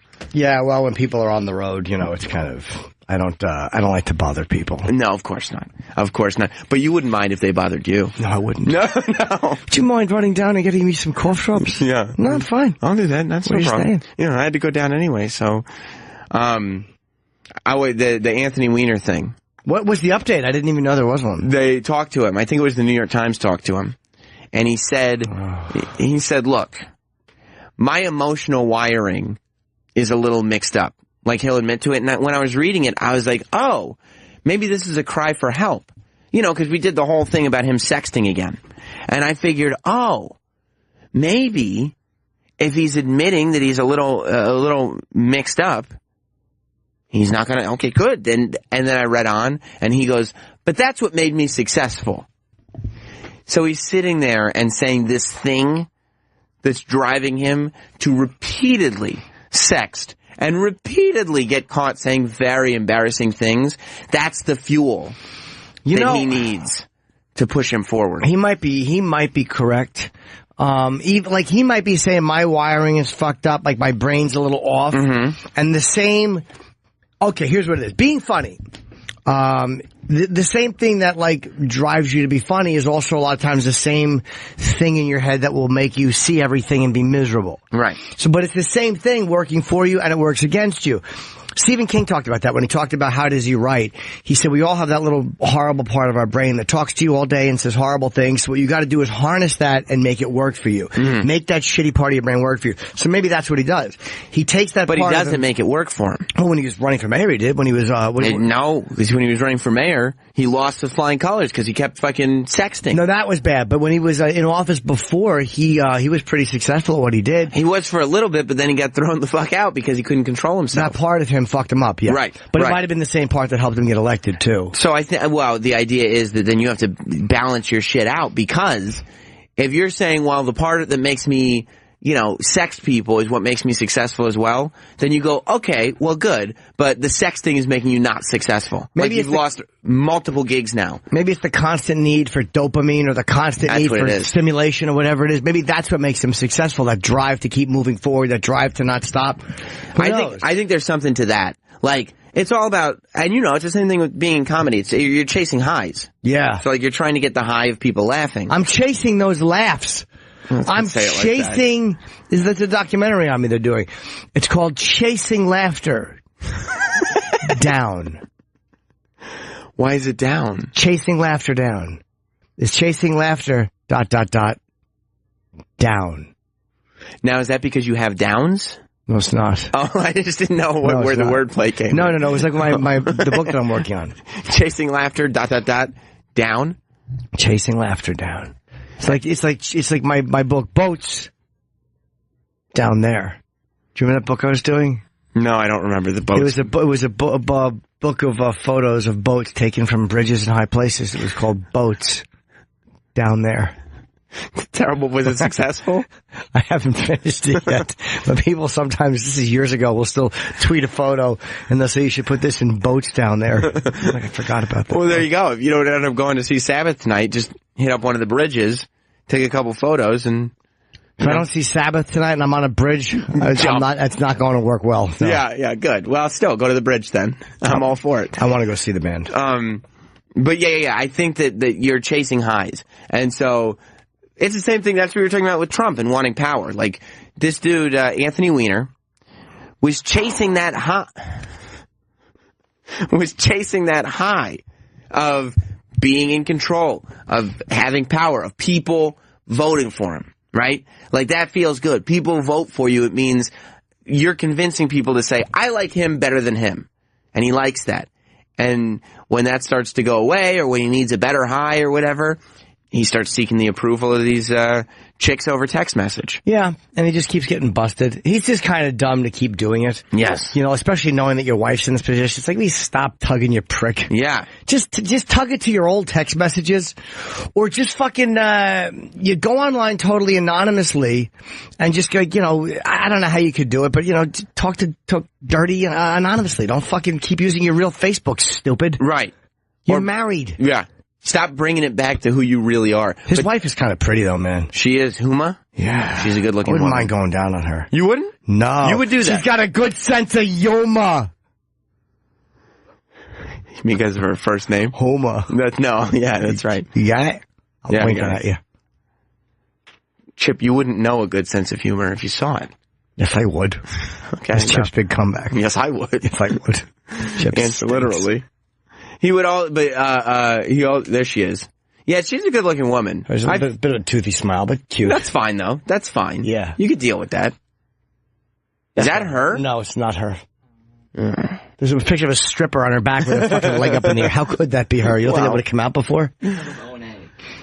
She must be really embarrassed by his shenanigans. Oh my God! Can you imagine if your wife was always getting busted playing with her pussy on text message to people? How embarrassing that would be. Yeah, I would be furious if that was happening, because I feel like, especially if it was a national news story. Yeah. Like, I'd have to come in here and you'd be like, what's in the news?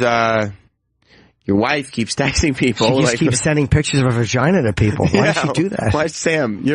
Why is she doing that? You're married, Sam. Are you not satisfying her? Yeah, I don't know. She told me she wasn't going to do it. But how come she keeps answering guys who hit her up on Facebook? She said it was totally innocent and that there was just Yeah, but she's flirting. No, I know she is, but she said it. She called herself a mongoose. I don't know why she called herself that. She was talking about worshiping his feet. She said that it was just a political thing. I don't know why. She doesn't even need the audience. I don't know why she keeps doing this. She's doing staff puns about his dick. I've offered to pay more attention to her, and she won't. I mean, can we move on to something? Would you be humiliated if that was happening? Oh, I would have to quit this.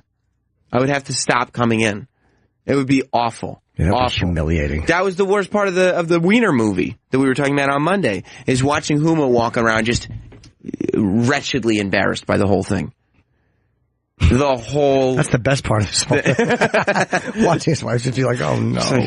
He can't stop. And he's like, you're coming with me to the speech. And she's like, I don't want to go. I don't want to go. And he's like, no, you'll come. You can do this. Yeah, I don't even know if I can make it work in my schedule. Yeah, you'll come with me. But just forcing her.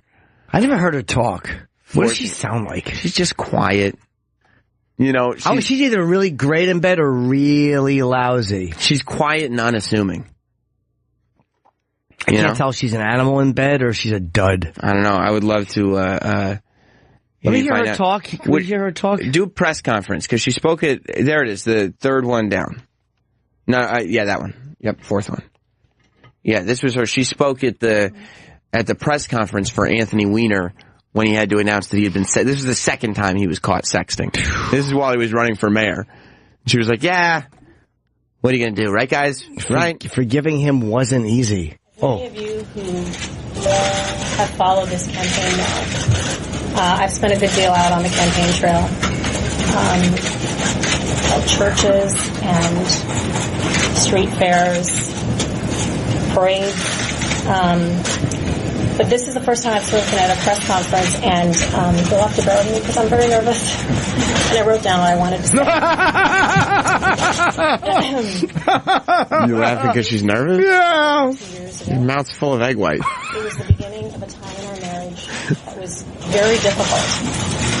And it took us a very long time to get through. Anthony Weiner is standing Our marriage, less than a foot away from her. He is looming over her shoulder. Look at the control he has over her in that posture. He's reading her speech. Almost looks like he's making sure she goes word for word. to get to a place where I could forgive Anthony. He's trying to look repentant. He doesn't, though. No. It was not an easy choice in any way. But I made the decision. What do you think? It was worth staying in this marriage. I love her. You do? You're a Yeah. Huma fan? Yeah.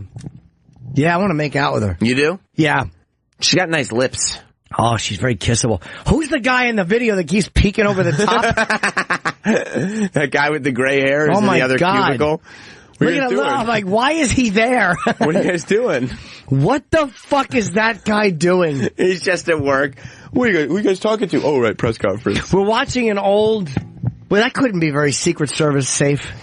Oh, no way. So Anthony Weiner is doing this press conference in his campaign headquarters, which is really just one of those office spaces that you can rent in New York. Like you rent it for a couple of months or whatever. And he's doing it in this room full of cubicles. And the whole time Uma... Fucking Hal Holbrook keeps looking at her over the thing. The whole time she's giving her speech, there's some old guy who just keeps popping up. You would think that he would be like, oh, right, there's a press conference. Like, listen to how loud all these cameras are. So All right, really that what was- I want to yeah. say is... He's waving. He just waved. Like, you would think that He just fucking waved. in our marriage. Listen to those cameras. You know there's a press conference going on. You would think you would sit in a chair and just kind of tuck yourself behind the wall. Who the fuck is that guy? He's just sitting there. He's waving again. Why is he behind her back doing that? I don't get it.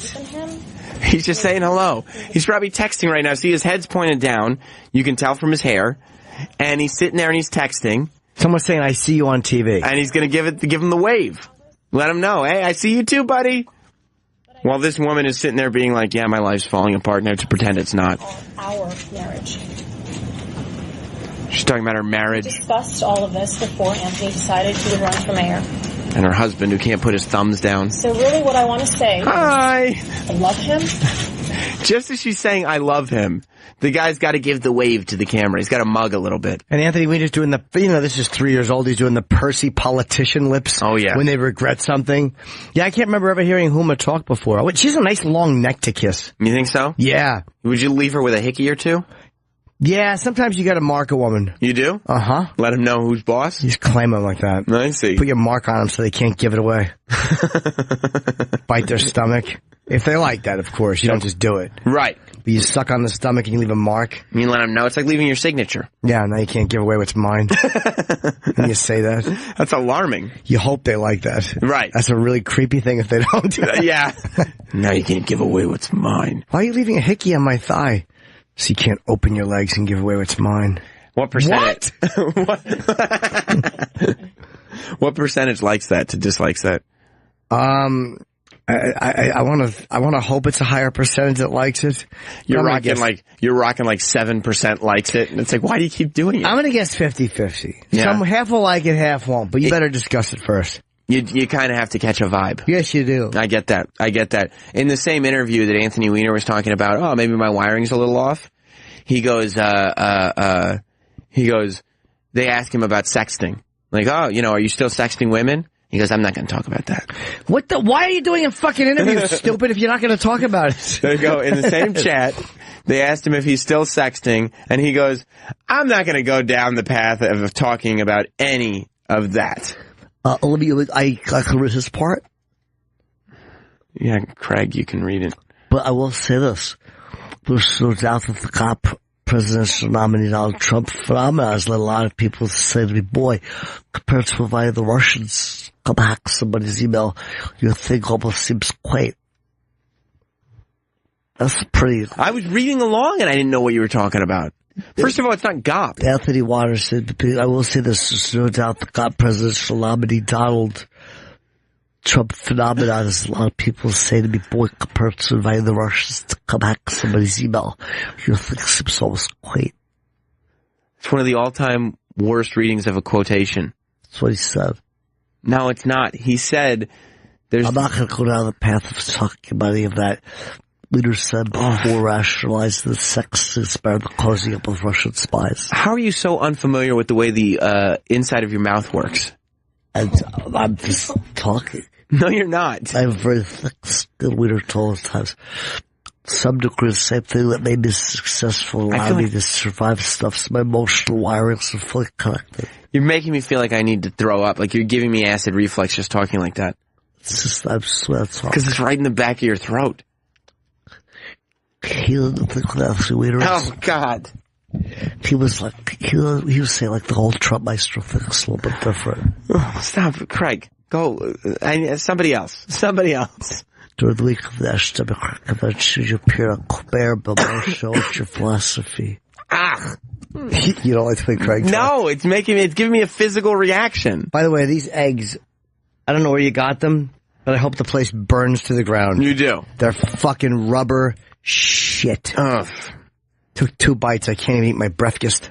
So now are you feeling nauseous still? I don't want that blood sugar level dropping, Jim. We got to keep you up. Yeah, I'm feeling nauseous. We got to keep you up. What can we do about it? What can we get you? I'll get something else. I hope so. I'll live. I hope so. I'll live. I hope so. Yeah, I mean, you're right about that. So he goes, his biting comeback was, because I'm sure you couldn't tell any idea what Craig was saying. Yeah, you could. His biting comeback was that what he did, he's not going to talk about that, but it's certainly not as bad. That's closing up to Russian spies. As closing up to Russian spies and having them hack your email and stuff like somebody's email. Got nominee Trump's doing. And he's implying that the GOP nominee Donald Trump cozied up to the Russians to hack Hillary Clinton's email. That's what he's implying. Yes. I like the Wiener's not going to talk about any of that. It's like, that's the most interesting thing about you. Of course. You can't stop tugging your prick on DM. Exactly. That's the best part of you. But he won't talk about that, but he still wants to do those interviews. That's like interviewing Al Pacino, and he goes, I don't want to talk about acting. Right. Because that's what you do. Is there other stuff we could talk about here? Because I don't want to go into the movies. That's all we want to talk to you about. Yeah, no. I've become an accomplished flautist, and I really want to talk about that. What's a flautist? It's one who plays the flute. What's a flutist? It's not a flutist. I guarantee you it's not a flautist. You sound like an ignorant American right now. You sound like an uneducated person. Let me hear it. Let me see the word. It's flautist. You are really, flutist. It's flautist. Yeah, do you think someone's a good guitarist? No, guitarist. Guitar, you put ist on it. You're a flutist. Let me see. Hit play, Derek. This is it. Come on. Hit play. Flautist. Or flautist. Flautist. Flautist. Or flautist. Or flutist. It's not flutist. It's flautist. She says flutist. Yeah, I know, but you know what they did? They changed it. The word is flautist. And they changed it so that the uneducated masses, i.e. Jim Norton, could pronounce things incorrectly.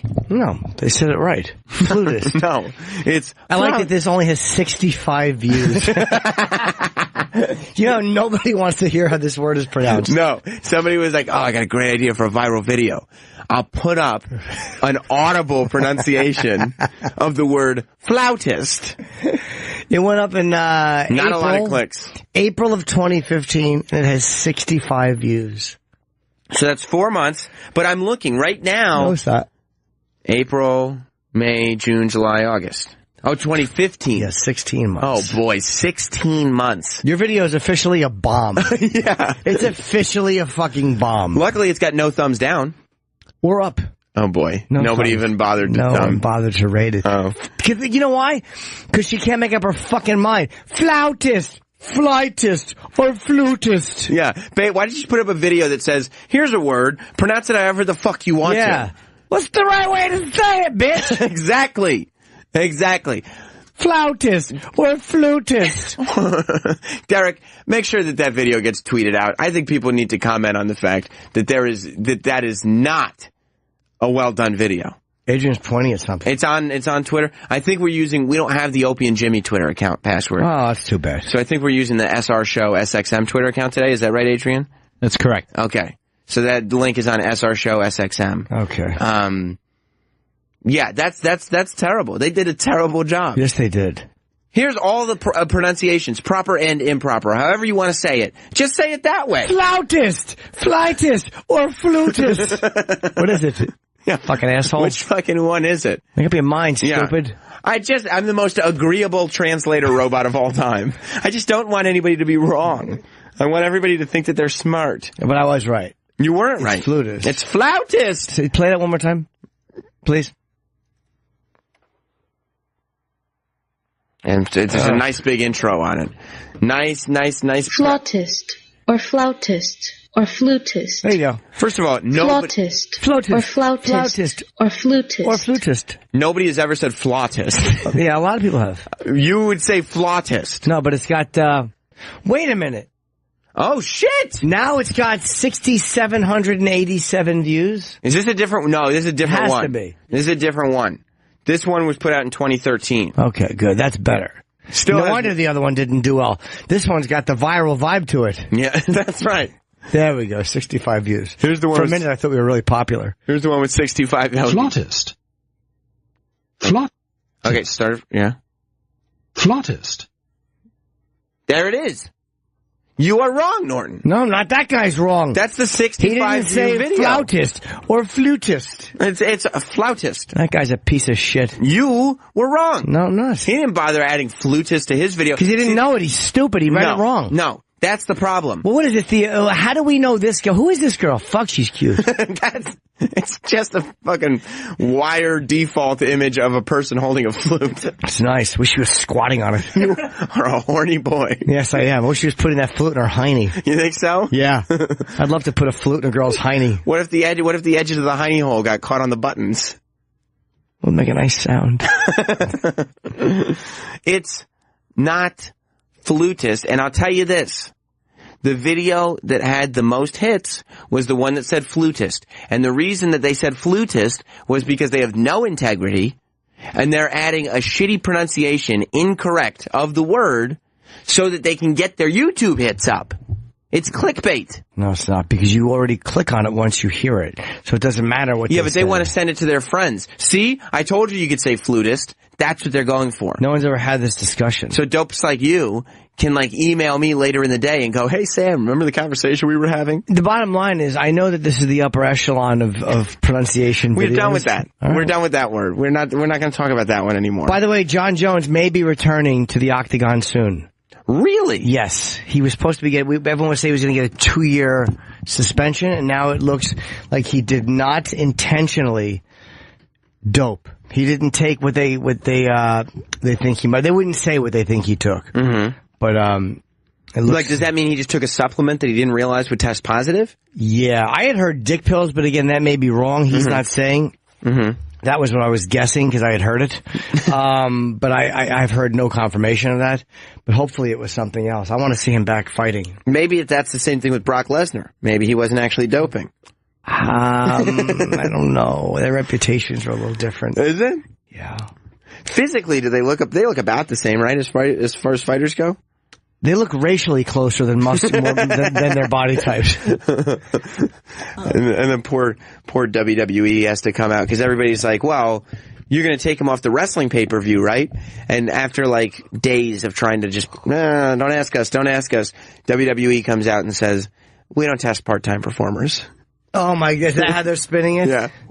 Yeah, because he's not a full-time guy. It says, Dana White says it looks like John Jones didn't knowingly take a banned substance. I mean, it's good. I like John Jones, and I've liked him when he's been up here. He's a good guy. I mean, he was a little aggressive when he put you in that move. He's a bit arrogant.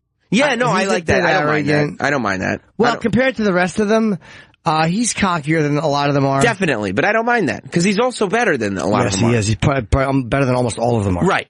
So I don't mind that. What do they say? It's coming back now that it looks like that he did not take the supplement that everybody thought he took, and we will see how things played out, which is what Dana White said. I told you when Matt and I saw him in the lobby. Matt, Sarah? And I saw him in the lobby. He said, just chatting, that he's like, I'm hoping this is going to be a 6-month thing. I don't think this is going to be. So something tells me he's going to get 6 months for taking something and not telling USADA. You know, what he might have taken something that they have then tested and said, oh, it didn't say this on the package. But that's why you got to save your labels. He may get in trouble just because he didn't tell them, but I don't think he's going to get 2 years. My guess will be 6 months. Yeah. If anything. If he did it unknowingly. Yeah.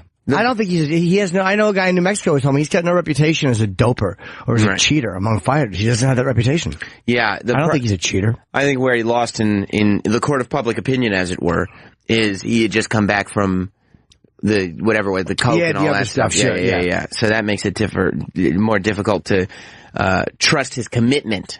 And Dana White said, normally I talk about anything, but when it comes to medical stuff, you can't do it. But it's looking like John Jones did not take the drug that everyone thought he took. It looks like it's something else. So I'll let this thing play out, and that if that's the truth, that's what USADA and the Nevada State Athletic Commission says happened, it could look good for John Jones. I hope he's back. He's a lot of fun to watch. Yes, he is. A lot of the fighters, I get bummed out. I feel like there's not that many fighters that are fun to watch on that level. Yeah, and like they're good fights, but it's like when you get amped up for a fight. Him fighting Ovince St. Preux was not what everyone wanted. That was just a fight. You know, he took when he came back. I think his Cormier got hurt that time. So hopefully they'll get to fight soon. By the way, 202 is this Saturday. Fucking McGregor Diaz. Oh yeah. And the co-main event is Anthony Johnson against Anthony what? Fucking piece of garbage, you got me. Glover Teixeira. They're gonna have a series. I feel like, maybe I'm wrong, but I feel like 202 wasn't promoted as well as it could have been. I mean, I guess they've done a good job of promoting it, but... Yeah, they've been doing a lot. I mean, but then again, Conor doesn't want to do media, and neither does Nate. I mean, they do what they have to do, but I think there's a lot of shit they don't want to do, these guys. But this fight is going to earn a lot of money. Yep. And then the next pay-per-view, 203, is the Punk fight, the CM Punk fight. But I think he's like the first fight, him and Mickey Gall are the first fight on the main card. They're not the main event. No, but it'll make a lot of money. Like, a lot of people are going to buy the pay-per-view, either because they're curious about Punk or because they want to watch him lose. A lot of MMA fans are going to want to watch him lose, and a lot of wrestling fans are just going to want to see him doing something again. Like, a lot of WWE people are going to show up to that UFC pay-per-view because they just want to see Punk doing something. I think so, too. I'll be talking to him next week, I think. In person? Probably not. Probably on the phone. Oh, okay. He's not in New York. He's probably, I don't even know where that one is. Cleveland? Cleveland. Yeah. If he were in person, would you let me come to the studio that you podcast out of? And then I'd be like, oh, Punk, I didn't know you were coming. I'd let you watch through the window but not participate. I would let you peek in. Right. You're just not confident in my abilities on the mic yet. Did you like that photo of me and him hugging from 200? I saw it. You love CM Punk. I love him very much. He's given me a hug before. Yeah. But that was in his WWE days. I was backstage at a WWE show and he gave me a hug when he saw me. Probably thought you were someone else. You think so? Yeah, I probably thought you were Radon Chong. Your fucking hairdo. You didn't know it was you. See, there's a photo of me and CM Punk. Wow, my Got Mule shirt. That was a government mule shirt. What a fatty I was. You were bigger. And your hair was cut back then. Well, it was pulled back. Oh, was that a ponytail look? Yeah. It was man bunning.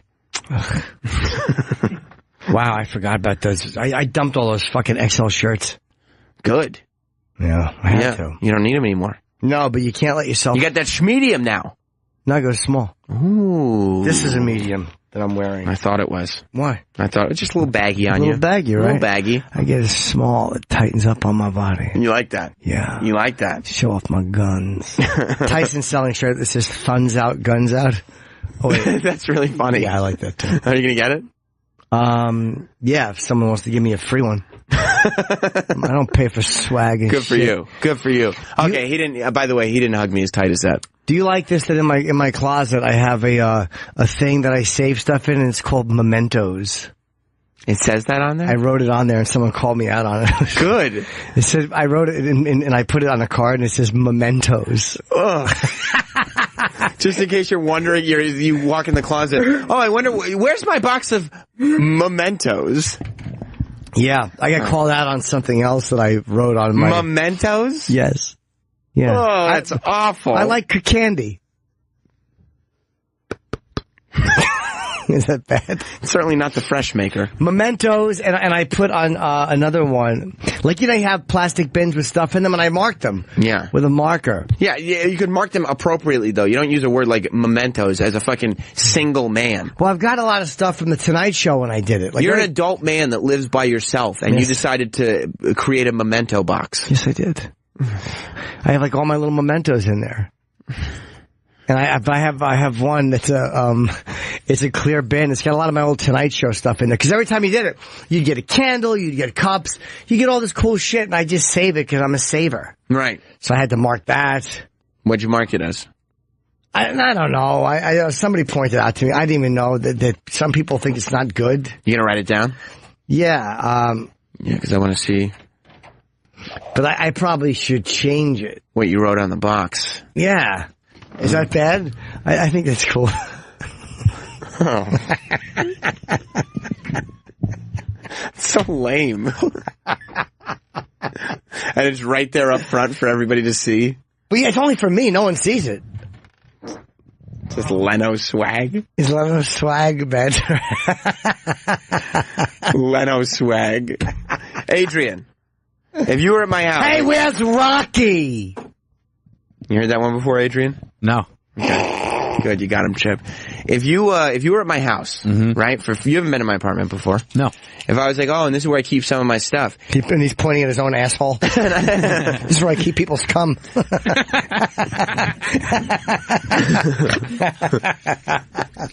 That's not true.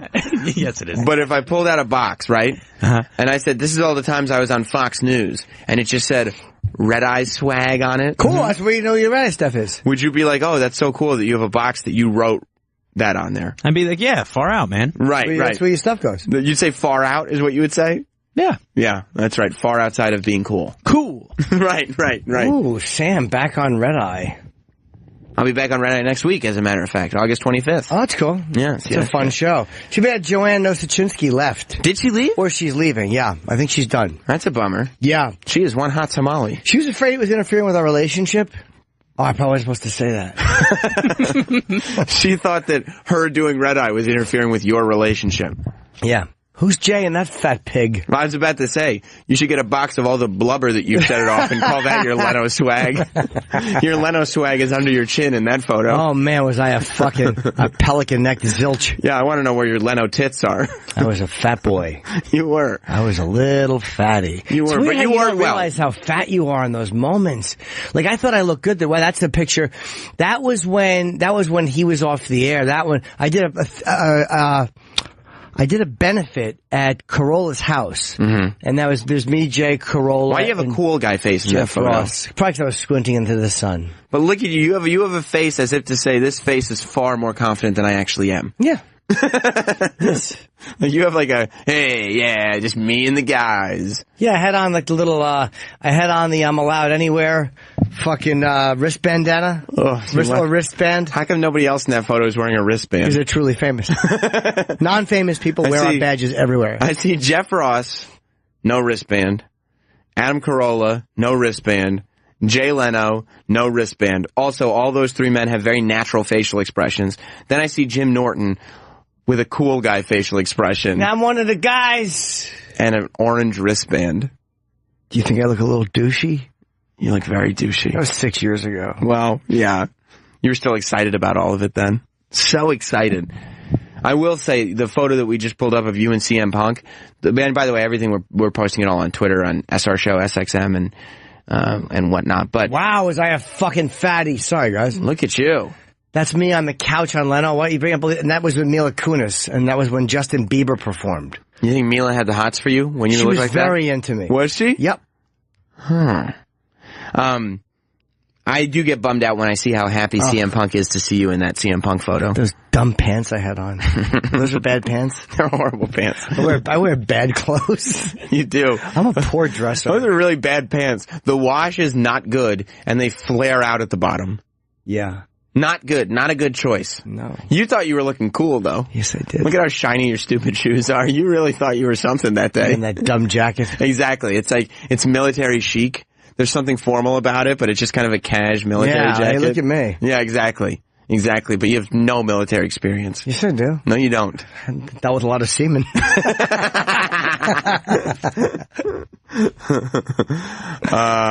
But yeah. Packers! Why would you ruin it? Why would you ruin it? That's what bums me out about the CM Punk photos, that he looks genuinely happy to see you. Yeah, he was. Yeah, I don't like that at all. I told you I almost hit him. What do you mean you almost hit him? Did I tell you that? I don't think so. I was, maybe I told this on the UFK podcast. The what? The UFK. That's what I call it instead of UFC. Yeah, nobody calls it UFK. I was, wow. Jesus Christ. You should call the Tonight Show like E-Rock called you and ask them to take your old pictures down. You take that down. That's a good reminder. Me in that blue shirt. Wow, I was a fatty. Oh yeah. I was backstage and CM came up and grabbed me, and he came up to you. He ran up excited, and I saw him, and I didn't recognize him because of the beard. Do you think he'd do that to me? What?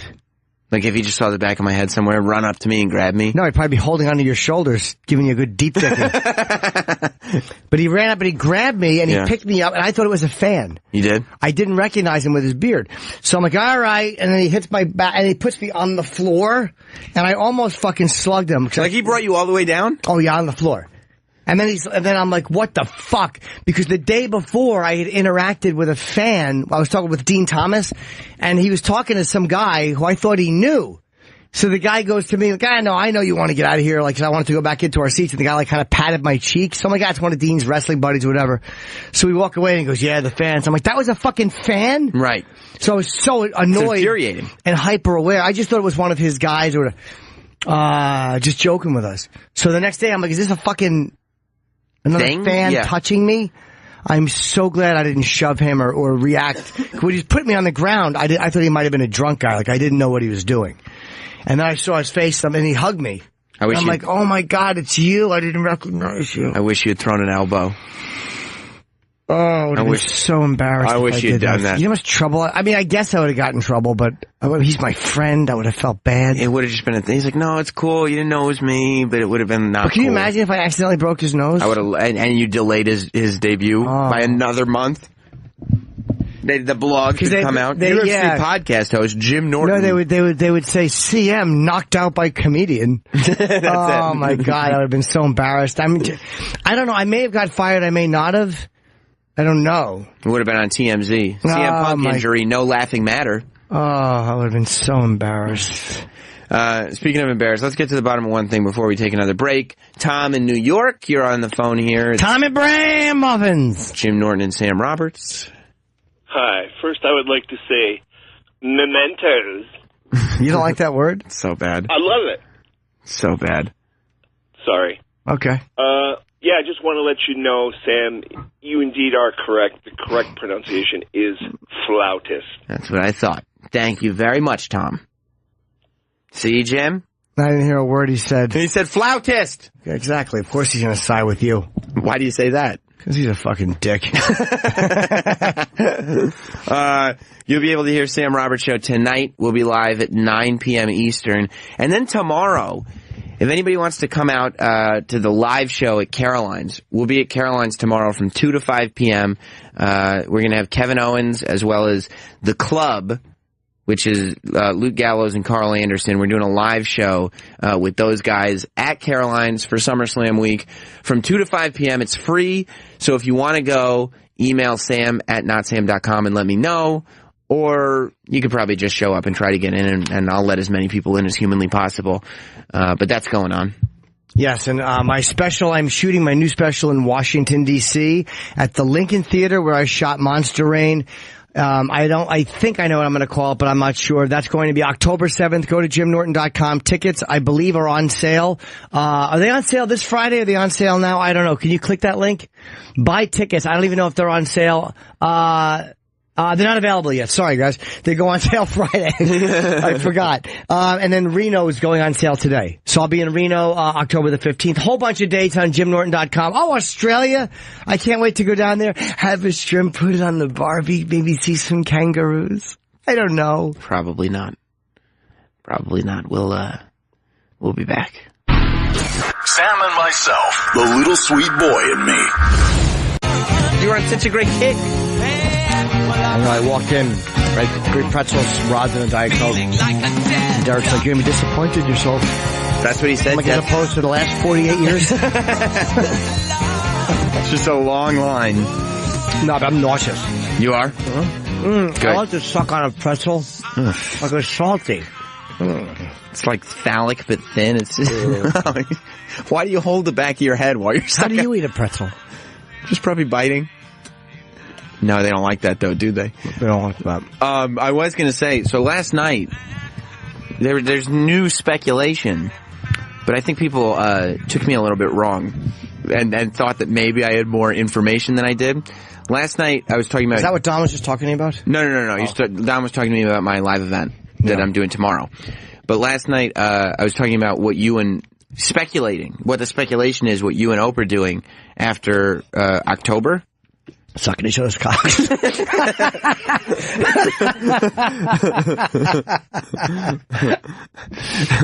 But I tried to base what I was saying on what you've said on the air, because I have no idea. I don't think you guys have any idea yet. But What did you say? I said that you had said that you didn't want to do the show anymore. I never said that. No, I've alluded to that on my advice show. That's what I meant. Yeah, but it wasn't. It's not even people like to make things like more devious than they are. Right. You know, you just creatively we're different, and he knows that. Opie would say that. Mm-hmm. It's not a slam on him. And I've said this. I think somebody called the advice show, and the way I phrased it was like, you know, it's easy when you're a performer to go, my way is right. But the reality is when there's two different people who want to do something differently, it honestly doesn't mean one is right and one is wrong. Oh no. No, Jesus. You don't have to roll it. I'm sorry, the Diet Coke. No, you're not sorry because you rolled it on purpose. Yes, I did. I thought it would be cute. It wasn't cute. You're not a cute guy. I am a cute guy. No, you're not. Look at this. You didn't like that? No. I just pinched my cheeks. And you stretched around because you got loose skin. No, I don't lose skin. I have very firm skin. Go on with what you were saying. Yeah.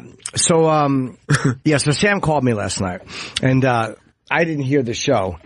But he's like, look, man, I wasn't trying, I was just, I've heard you say it on the air. And I'm like, yeah, no, I know, it's fine. I've said it on... Right. But again, it's not, Opie and I argued a couple of times. I'm not mad at Opie at all. I'm literally not have any negative feelings.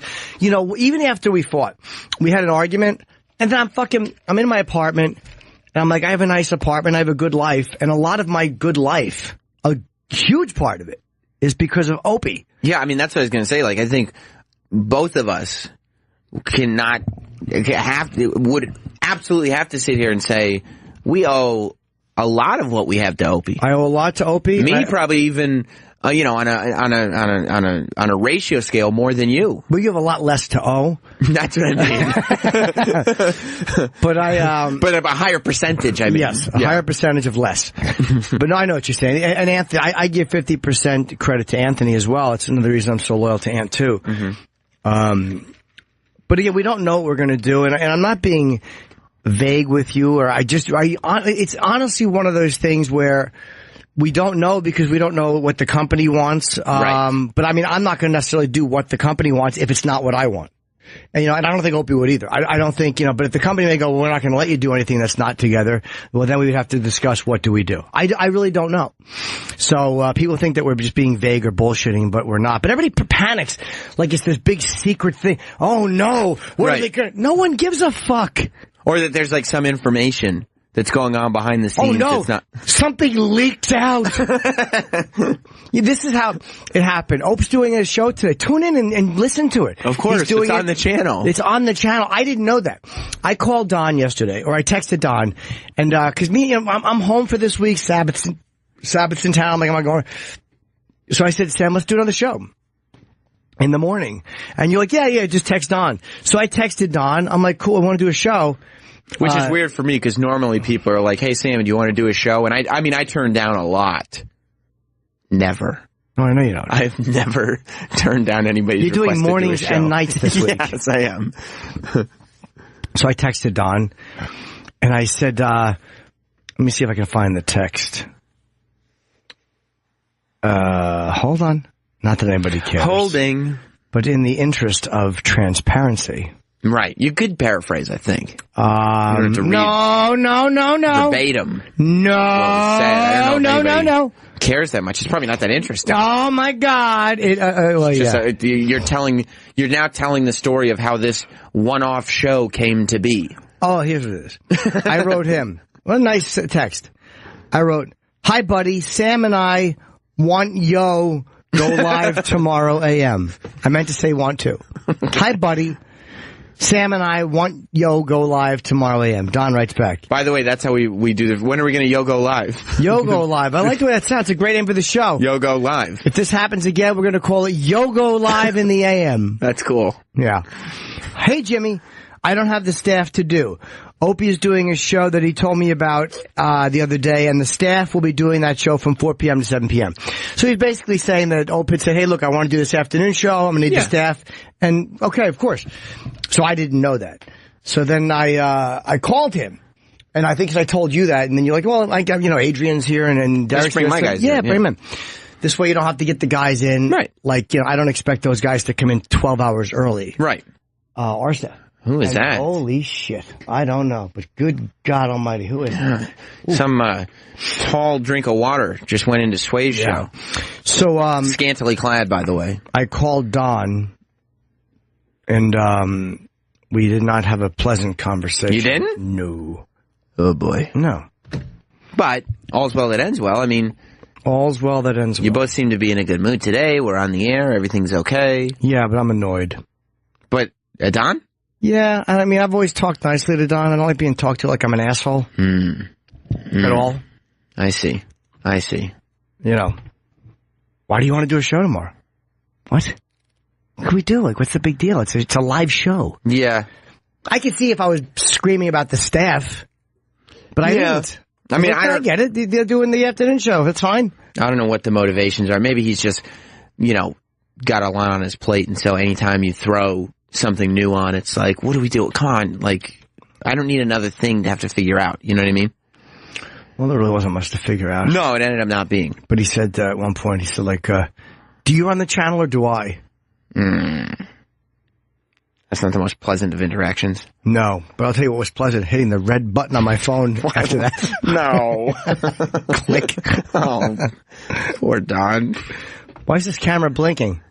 Because it's on, I guess. No, it shouldn't be blinking like that. It's probably running out of batteries, right? I don't know. Don't get mad at the camera, too. The camera's like, do I run the camera or do you? Okay, relax.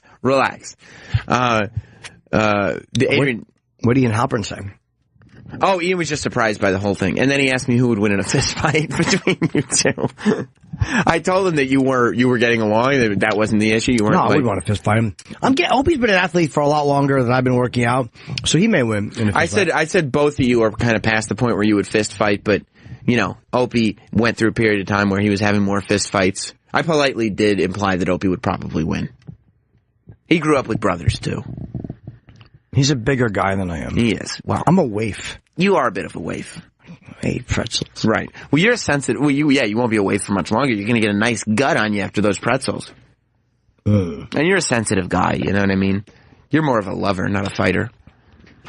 I like my mementos. You suck for having a mementos box. Oh, I want to burn all of your mementos. You don't like that? Nope, not at all. Not at all. You know what I want to show you, though, before we go? You should see what I almost called it. What did you almost call it? First of all, the fact that you would actually, It's like, you don't have to, it's a clear plastic box. You don't have to write on it. You can just kind of see what's in there. But I almost called it something else. What were you going to call it? Keepsakes. No, you weren't going to say yes, that. I was. Because you thought to yourself, what's in this box? And you looked in there and said, just some keepsakes. What type of keepsakes did you have? Old flyers with my picture on them, just things I've saved. Just some keepsakes. Yeah. Oh. Pretzel crunch. Oh. Keepsakes. Keepsakes and mementos. What made you settle on memento is the word? It's a cool word. It isn't. Yeah, it is. No, it isn't. Got my fucking mementos, buddy. Who's your mementos? No, you're right. I don't have very many mementos. Oh, my God. I want to show you the pervert on the subway. Oh, good. So a guy was jerking off on the subway, and a woman caught him and yelled at him. Like, yelled her little head off at him. I don't know what he was jerking off at. You can't tell. Or at least I couldn't tell watching the video. I don't think it was the woman yelling at him. But yeah, and he's wearing a Royal Rumble t-shirt, but he's there, on the subway, and this came out yesterday. Where do you hit play on that, D-bag? That's him, in the Newsies hat. What are you doing? What are you doing? You over here rubbing your dick? What the fuck are you doing? What the fuck are you doing? Get fucked up on this train. You want to do that freaky shit, you do that shit off the motherfucking train. Do it again, and I'm getting up out this chair, and I'm gonna bust your fucking ass on this train. You can see looking at his mouth. His mouth is just like straight. Like look at him. Boy, is he horrified. He's getting yelled at. Good for her. You can pause it there. He is Good for her. Fuck him. Really embarrassed. Wow. Yeah, because the thought in their head is, and by the way, he looks like Hot Dog. Yes, he does. He acts like him too. I think it is Hot Dog. But by the way, like the fact that because that whole thing is based on this idea that people want them to do that. You know what I mean? Like part of it is this thing, like it's this fantasy thing. So the minute you call them out, oh, is it bad? Let's. I'd have jumped up and been like, I'm tugging my pecker. Who don't want to touch it? Well, I'm glad that you were not. Fuck yeah! Yeah, fuck yeah, indeed. Off the motherfucking train. Do we fucking understand each other? I'm in one of those moods. I will fuck you up on this train. You hear me? I can't hear you. Do you fucking hear me? Now the next stop, you get the fuck up. You hear me? You get your ass the fuck up off this train with that freaky shit. When this train stops, you get the fuck off. Do you understand me? I can't hear you. Say I understand you, man. She's like a drill sergeant. She's with being this a shit. real bitch about it, but oh yeah, she is. He's jerking off on this fucking crowded train. Is he really? I can't see his dick though. It's his things in front of him. I didn't see it, but I mean, if he wasn't jerking off, at some point he would have stood up and said, "Miss, do not accuse me of that." Or you'd move your thing out of your way and go, "What are you talking about, lady? You're losing your mind. My dick's got an itch." What are you talking about? Go, whoa, Hey, whoa. Easy. No one's jerking off. I'm from New York over here. Hey. No. Let's see how it goes on. All right now, we gotta understand it. Now, I've got your fucking picture on here. Like I said, I don't give a fuck if this ain't your stop. You get off this train with that freaky shit. Get up. Get the fuck up. Get the fuck off this train. He's going right to the door. He is so With scared. your fucking crazy ass. Get the fuck off the train. Wait, he's not even, where's this? Sitting here rubbing on your penis. Are you serious? Get the fuck off. Beat the shit out of you. You got the right one, honey, because I'm a crazy bitch. Please believe me. Get the fuck off the train. Oh, he ran. Oh, my God, is he embarrassed. And he's just putting his hand up, trying to get her to be like, it's okay, it's okay, it's okay. That guy, the only way to have handled that would have to have told her, I'm not doing anything wrong. Because let me see the start of the video. You can't see him doing anything. Oh, because he stopped. You see him pointing? What? He points with one finger, like a couple seconds into the video, because he realizes she just put her camera up on him. Like, that's why he stopped right away. Look. See, he moves his hand, he puts his finger up because he realized... Was he jerking off? He's been had. I think he was certainly jerking off. He did not defend himself away from those accusations whatsoever. He accepted that he was guilty of that crime. Plus, his bag was precariously perched over his crotch. Oh, my God. I know how I would have responded, like, if I wasn't doing anything. I wasn't doing anything. Oh, that sounds so believable, actually. But I wasn't doing anything. I didn't do anything. I was just sitting here holding my book bag. I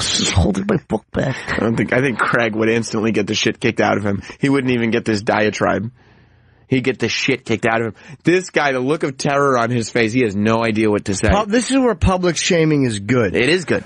If you're you're that antisocial that you think you should be jerking off on the train, looking at some lady on her way to work. Yep. All that shit. And that's the way it all works, too. He should have yelled and screamed. No one says anything, though. No, but they should. I've told a story about Jess. I'll tell you again. But all the guys who, jerk off and get rubbed on, like they rub on the girls when they're sitting up there, in their heads, they're thinking, oh, yeah, the girls like this. The bitch like it. Right, that's part of their fantasy. But nobody ever does. No. So that's what Jess had to do when she was Was she Big Applein'? She was Big Applein', strap hanging on the train. And she was getting, some guy was rubbing his heart on into her back or her ass or something like that. Yeah. So he was just pressing himself, against her. And immediately she turned around. She's 5'0". She turned around, pointed right up at him and said, "Nobody likes that."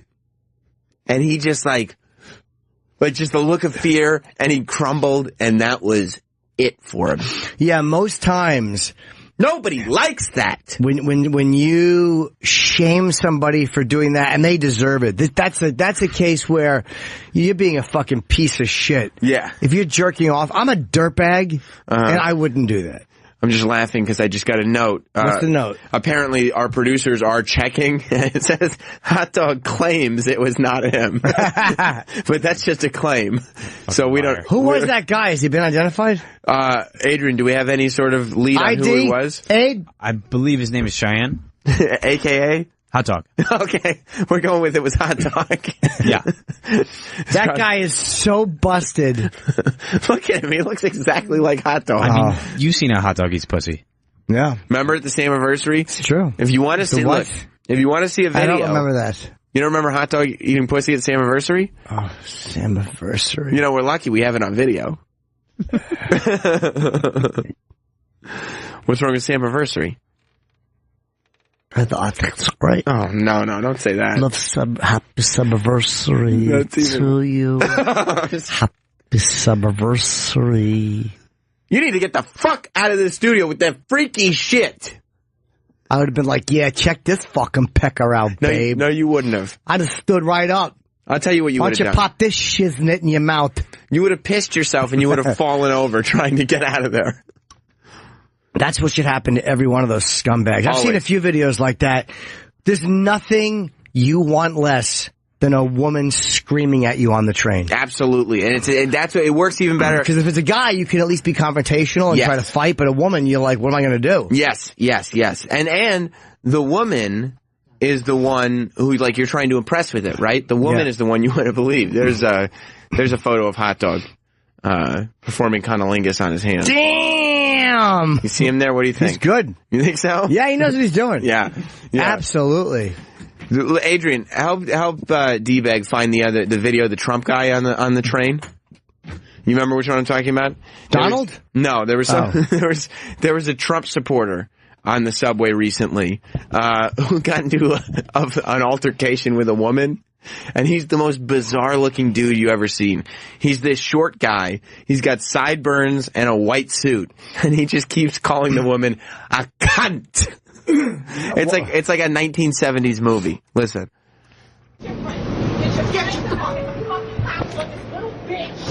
you'll be arrested for calling a big cunt. That's why you're sitting. And I'm sitting. The guy, he's not a tough guy. He's this short guy. He's in a white suit with white shoes and a white fedora. Why are they fighting? I think they were talking about Trump. I don't know what they were doing before this, actually. How did Trump get all up in this here? I don't know. Stupid fucking cunt! Donald Trump! Yes! 2016! Yes! Put them back He's stomping. Yes! That's what he said. Put them back in the field where they belong? That's what he said. That's what he said. And he's yelling. That's the woman is the woman that he's with. And he said he stomped on the ground. Is this a legit video? I think so. It hasn't come out as a hoax. It hasn't come out as a ruse. Put them back in the field where they belong? He's so pissed. He's furious. All right. Back to the fucking field where they Yes! Pop that shit! Pop that shit! That's enough. Reveal exactly who you are.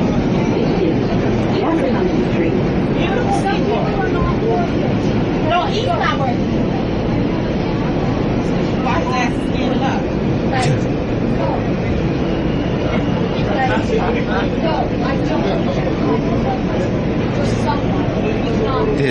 His girlfriend or wife is trying to talk him down. Talk him down, talk him down. It's okay. It's okay. There's a stop on the train. Everything seems to be cooled down.